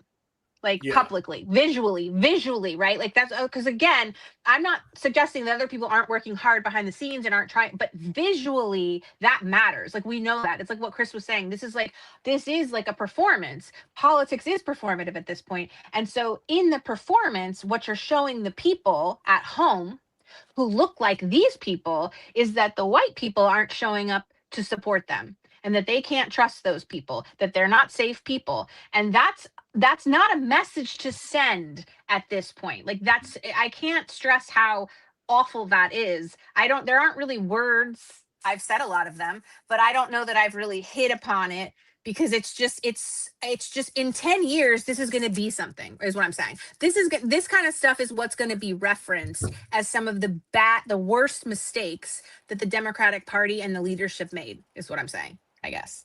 Yeah. And this goes to the leadership of Jeffries, that the bottom line in all of this is it was very obvious that there was no coordinated effort amongst the Democrats to do anything. If they had done anything unified, maybe we could argue maybe that wasn't the right thing to do. Maybe they could have done this, but we can't have that conversation because there was no unified response. I mean, people are begging for that kind of thing, like begging, like rank and file Democrats. I would have taken T-shirts with his mugshot on them at this point. Like I would have taken literally almost anything if they all did anything. If you decided to stay home, that's all well and good. Better than being there and clapping for Trump, anything Trump has to say. But I do have to say this: what Al Green did took courage. I don't think it takes courage to stay home.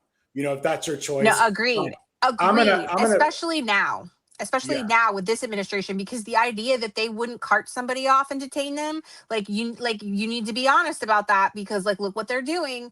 Like people were talking, where were we listening to it, where they were talking about it was on a call that I had. I think Melinda was on the call, and he was talking about how they'd done like some of the protesting for the what was the movement in the Lafayette Square? Why can I not think of this? With the tents and everything. What, this was like 10 years ago? Why am I blanking? Occupy. Occupy Wall Street. Thank you. And that, like, they were saying, like, you know, yeah, we might have gotten shoved around. Maybe we got arrested, like, whatever. Like, but we didn't fear for our lives. Like now we didn't legitimately think that we might be like, and things have escalated to the point where that is an actual consideration, obviously, because we're seeing it happen regularly.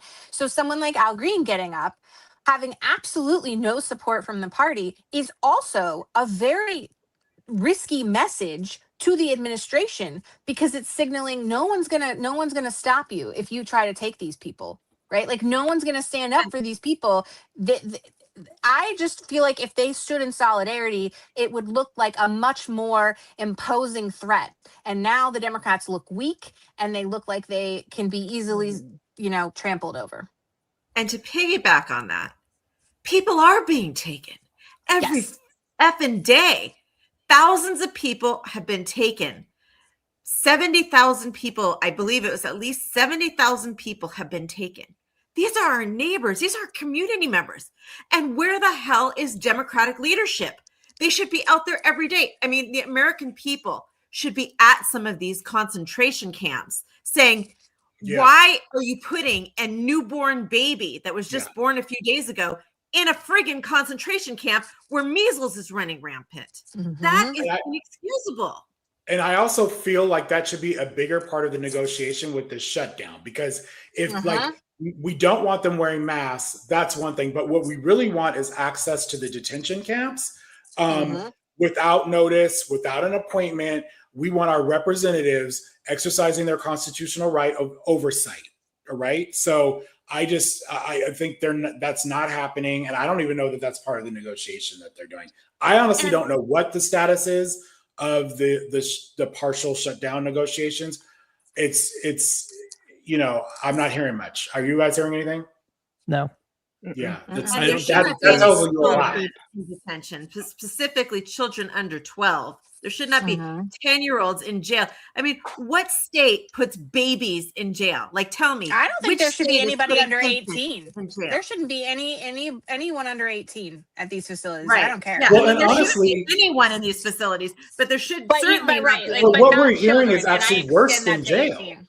Like a lot of the worse stories than we're hearing out of like prisons are better. Like they have better standards, and at least the That is guards, correct. aren't in mass making fun of and dehumanizing the detainees. This is And not sexually that. assaulting them. The goal is to make money, and they don't have any oversight. So those two things together are a recipe for, death. That's it. Like, because it's going to happen, because if they're trying to make money, and they're going to do everything they can to cut corners, to not feed people, to not give them adequate clothing or access to water, or like anything like that costs. Like, when you think about that, and then there's no oversight, because prisons do the same thing. The difference is there's some oversight, right? But they get caught all the time doing things that are against human rights, right? Because again, it's for profit. Like, this is the problem when you put the rights of humans below profit, like capitalism. Can I bring it back to the State of the Union really quick? I don't know if you guys are aware, but Aliyah Raymond, I'm not sure how to pronounce her last name. Yeah. She was Ilhan Omar's guest and was standing silent. She's as someone who can attest to how painful rotator cuff injuries are, she was standing silent because she was uncomfortable physically sitting. They arrested her last night, or not last night, the night before. Was it last night? What is time? It was. That's my bad. I meant to send you It was Tuesday. I meant to send you the screenshot, because do you know the exact injuries? Because she was saying that she was listing. She had ligaments that were torn, dislocated her rotator cuff. So she actually made a statement. She's like, instead of, they grabbed her by her, they handcuffed and her pulled behind her arms back and pulled her arms up, and that's how they were carrying her. And she's a disabled person with a brain injury. Oh, yeah. And that's it, right? She had told them she was disabled, and they didn't care. They further injured her during her, like, she can't lift her arms properly. Right. It's worse now after they detain her. Yeah, she's amazing. She is an incredibly strong woman and a great spokesperson. She spoke up for the other detainees.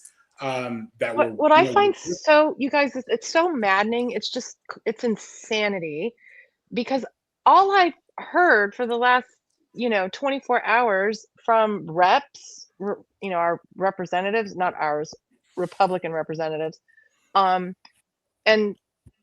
the right is how, Democrats were so rude they wouldn't even stand, right? And here she is standing, and y'all arrested her for it. It's just insanity. It's just crazy making stuff. I know. One last thing on Al Green. I want to show, this is a proper response, in my opinion. This is Oklahoma Democrats on their, let me move this, on their TikTok page.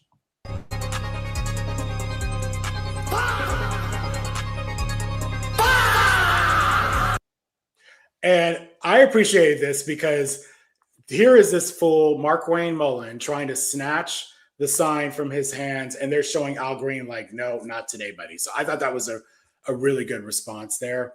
So continuing on with, let's see.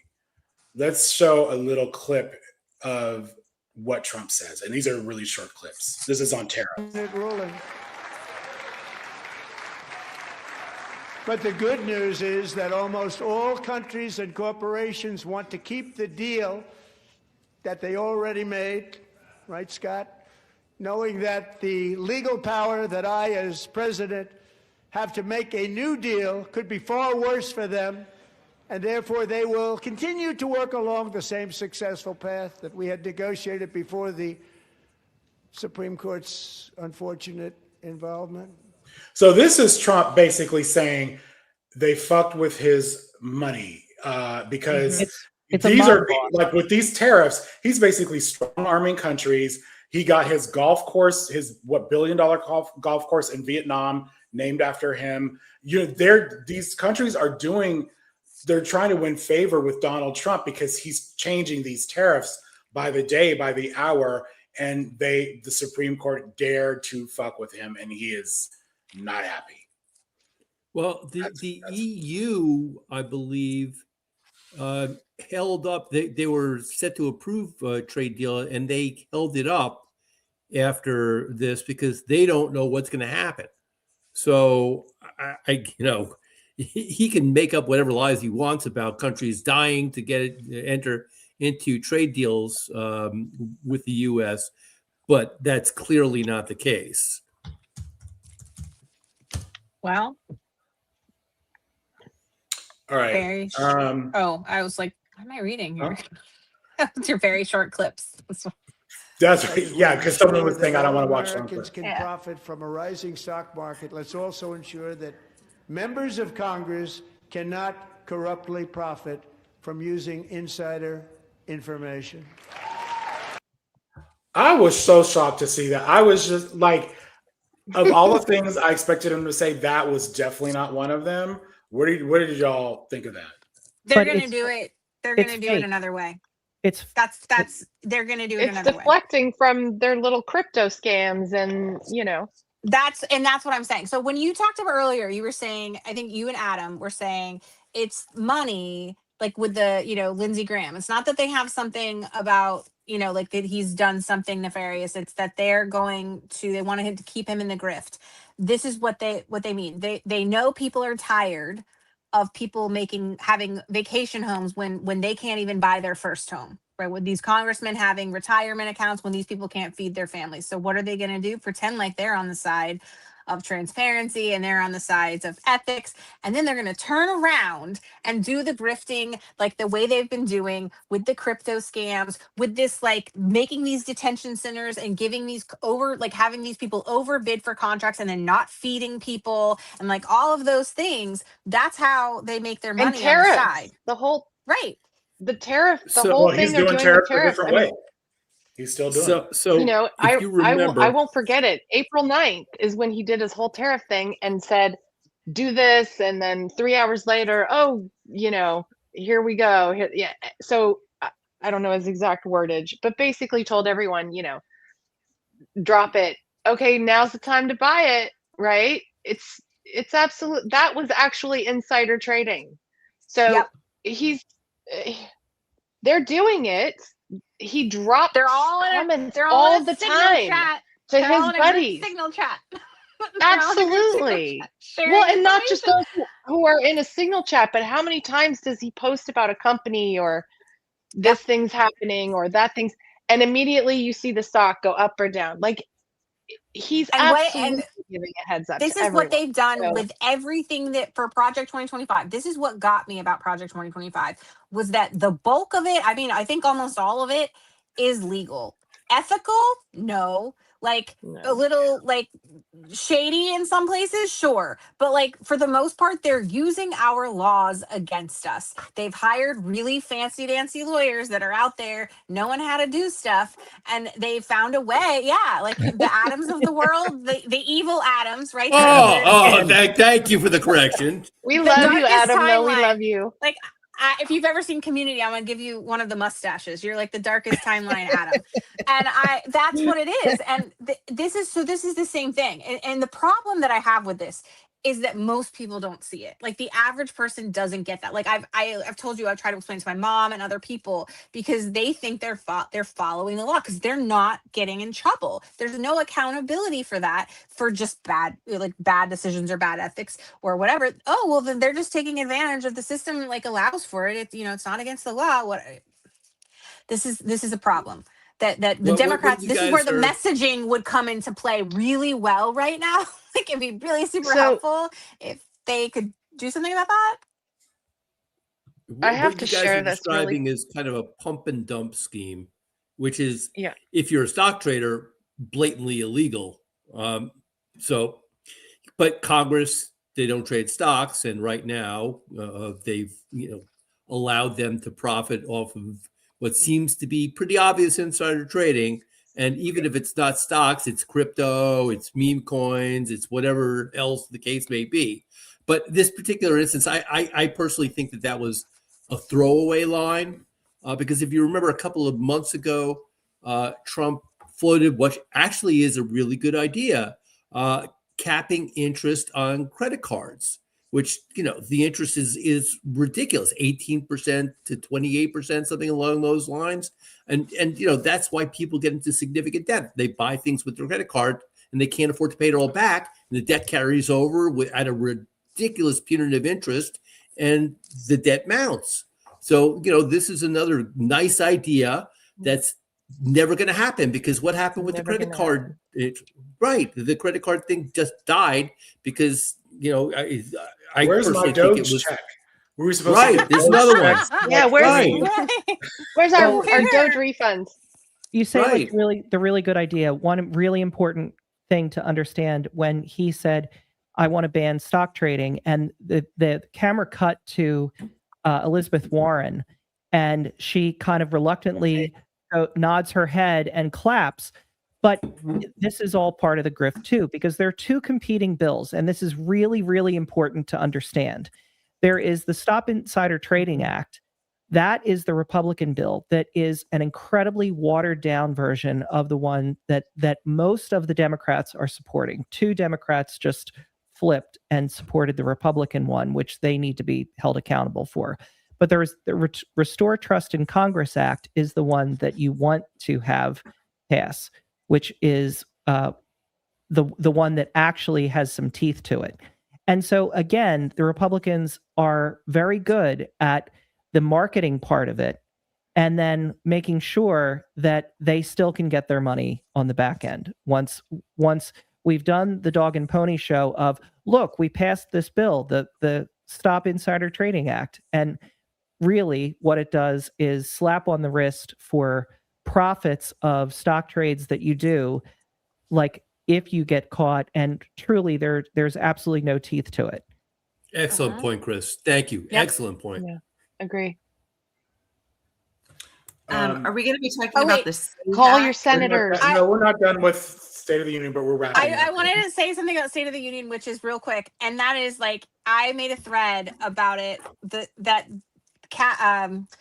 What's her face? Amy Coney Barrett and John Roberts look like they have aged 5 decades in the last year. And you could just see tired all over their faces. And the people in my thread, the comments in my thread are beautiful to watch. Adam, your violin's still too big. Yeah, I think you're right. But I thought it was really interesting because we were talking about visuals, and that visual was it was visualing. It was visualizing. Yes, it was doing the work. Words. Well, I always do that. It's like what? Look who's president. It's fine. May Amy Coney Barrett basically age 10 years for every year for agreeing to take away the abortion rights from women. Mm-hmm. Mm-hmm. Yeah. I pay her no attention. I really don't give a fuck about her. But yeah, I'll have to check her out, Casey. So who is this? I think this is my favorite. This lady right here. the side eye. I mean, that gave me like I like that a lot. Kill Bill. She was great. I actually wish I had recorded more people like that because she was the best by far all night, but there were other people doing some of that, and it was great. So good. I love her. And that music, that choice of music. From Kill Bill. So good. And to wrap up the State of the Union, like this was the review, the CBS review. This dude called Trump's speech extraordinary and vintage Trump. And my response to that was like, how far up Trump's ass do you have to be for that to be your takeaway from the State of the Union? Like, that's not even like you think they could at least like try to be a little impartial just for looks. You know, this is NBC News called it a triumphant speech. Oh, did you see that? I would have watched Yeah, I will send that to all of you because I commented on that and I was like, "What fresh hell is this?" Like triumph over what? I'm good, Casey. Like, I saw it already. Yeah, right. Okay, so you were like, that it was probably bad, before right? they saw the ratings. Like nobody it was really watched bad. the State of the Union. It was the worst ever, I think. I love that. Well, I'd like to point it out again, 4 million people less than last time. So he might have broken a time record, but he didn't break any records for people watching, which I'm sure didn't make him happy. So the night what of the State of the final Union. number? What was the final number? It was like Sorry, 34, I think. Okay. 34 million. Yeah. Okay. I feel bad for the Still way too ketchup many. bottles in the White House when the numbers came to him. The night of the State of the Union, I said on a group call, that this would be at max a 2-day story. And I don't even think it made it that far because today the dominant story by far was Hillary Clinton's testimony and nobody was talking about the State of the Union. That's how much of a non-entity this speech was. Mm-hmm. Do you think they planned it that way? Because I feel like they planned it that way. I think they kind of anticipated that he wasn't doing well in the ratings and all of that. And so what a great way to distract from the fact that, you know, he's unpopular, right? I don't know. I feel like there was a little intention to it, but I could be wrong. I don't think so because that's not the way he works, right? I mean, he always thinks that he's the biggest, the best, the brightest. And, you know, whatever the approval ratings were, I'm sure that he's aware of it, which is why it was a parade like of his inauguration. medals. You get a medal and you get a medal and you get, and granted, you know, some of those were certainly deserved, but he was trying to bask in the glory of other people's achievements, things that he could never do himself to try to make himself look better. That's what I thought it was. What we typically would be talking about after the State of the Union are the policy proposals that the president offered and the difference here is he is fully aware that he does not need legislation passed to do what he wants because Republicans in Congress are just going to let him get away with absolutely anything. So why bother going through the formality of creating legislation? Any other president, that's actually a great segue to elections because I cannot wait to see them pay the price. The Republicans in Congress are going to pay a huge price for this. So I think people have a lot to say about this, but we're showing graphics of some of the upcoming elections. Some of these things have passed, you know, like the registration dates in a lot of these states have passed. But I know, Milena, you wanted to talk about Georgia. We do have I'll put that up here. Hold on. Yeah, and to Chris's point, if you're in a red state, your voter registration is likely quite far out from your actual primary election or general election. So whereas in blue states, more often than not, it's like, you know, a week or a couple days or like same day, the day voter of, same registration. day. Yeah, exactly. So just they be mindful make it of that. intentionally difficult in red states. Yeah. It's notorious.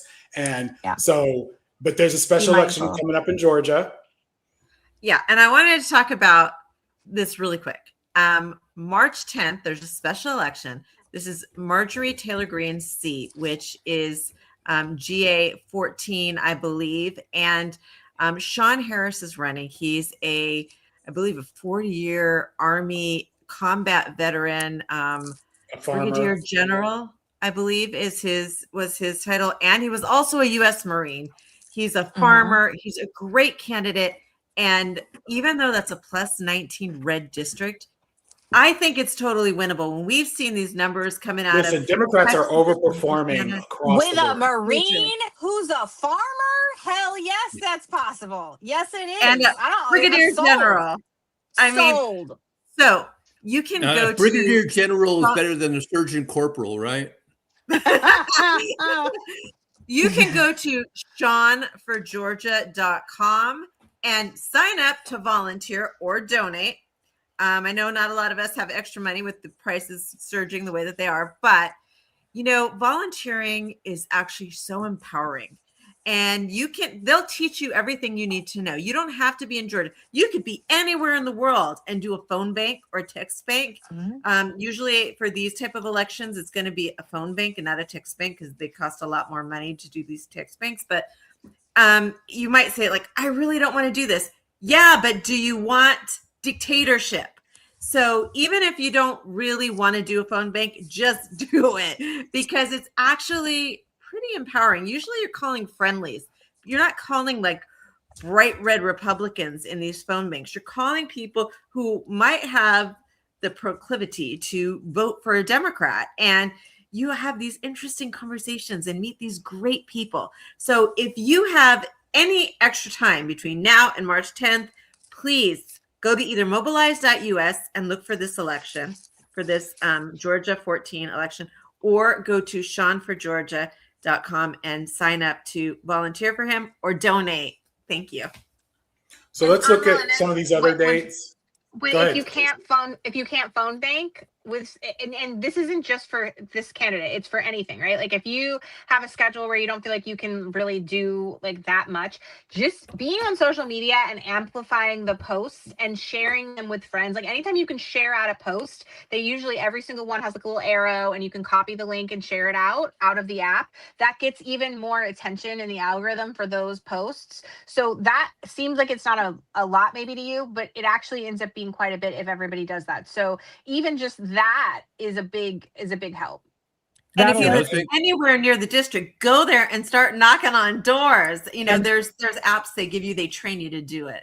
That election. So all eyes on Texas right now. Texas is on Tuesday. So I was going to say they help you out, right?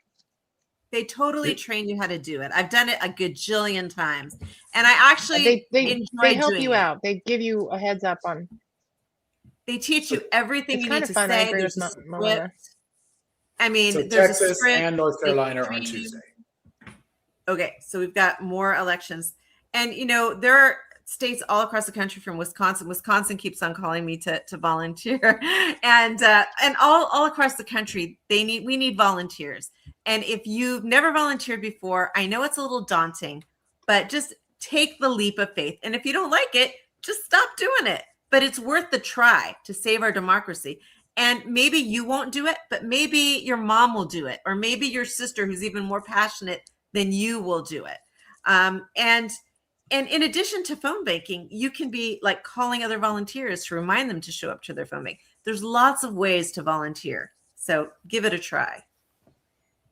Rumor has it that Casey's husband is going to open social media accounts and retweet. I don't think that's going to happen. I'm trying to get him to get a YouTube account and start something, right? Like make some extra money, get a puppy, a kitten, like get us a retirement account. Start YouTube. This is the ad that Democrats should be running for Get Out the Vote. All 4 years, not just 2, to fix the mess. And that's what we need. If we lost the midterms, heaven forbid, if we lost the majority in the House, it would be the end of the Trump presidency in a real effect. So we've got to keep this going, and I think we're excited to put our candidates on the field to explain all this to the people. Should I play that one more time for the audience here? Because the mess. And that's what we need. If we lost the midterms, heaven forbid, if we lost the majority in the House, it would be the end of the Trump presidency in a real. So the point of this to me is like how important midterms are. So we have these dates leading up to it, register. The general is, where it really matters, but we're picking our nominees. So support the nominee, whoever wins, support the nominee, But besides the phone baking, besides the text baking, you can also be a good citizen and remind your family. This is what we do in our household. We make sure everybody is voting. We let our friends and family know, everyone around you, and then you have your social. Everyone on here is on social media. Share these. When people are posting about candidates, about dates, share them. What's that? I think you should have a voting party. It doesn't have to be on election day because you can do early voting, right? Like have voting parties, like go vote together, and then you can go out and have a happy hour together. Like have a brunch or something. I think that's what I'm going to do with my friends this year is have a voting party. So maybe I'll show this video every week until we're done. All the because time. I'm really grateful to this man for this one clip. Like he said. Do you promise? Yeah, exactly. Don't tease me. I mean, the House majority is so slim. Like even flipping that one Marjorie Taylor Greene seat in Georgia 14, that could make a big difference. I mean, they might have a really hard time passing anything. And then there's rumor of a Florida Republican that might be resigning before the end of the term too. And I mean, we're just getting so close. So these elections are so important. For better or worse, Marjorie Taylor Greene was a major name. If you asked the random American, name me 5 House members, Marjorie Taylor Greene would be one of them. And 100%. She won, I just looked it up, she won her last election 65-34. So we're talking about this district as if it's the reddest of the red district. And that's with her name recognition. And 65-34 is not particularly close, but when we're seeing like 17-point swings in districts, even if that election goes without an incumbent, even if that Republican wins, if that is even remotely close, that could serve as a bellwether that we're on the right track. 100%. And I would like to give everybody else some hope going out of this, because we do like to end these things on a positive note.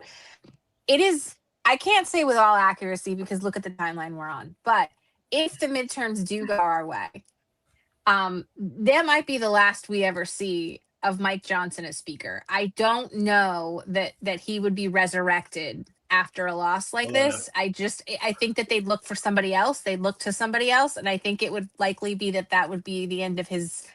That's why he's also desperate is what I'm saying. Because he knows this is it for him probably. So we can, there's a lot of good things that could come out of this. You know what I'm saying? Like not having to listen to his. Are there any Harvard studies about praying for people in elections? Yes, there is a positive correlation. All right, get him out of office. Oh my gosh! Thank you for a great live tonight. Wow, 2 hours. We were supposed to do an hour and a half. I know.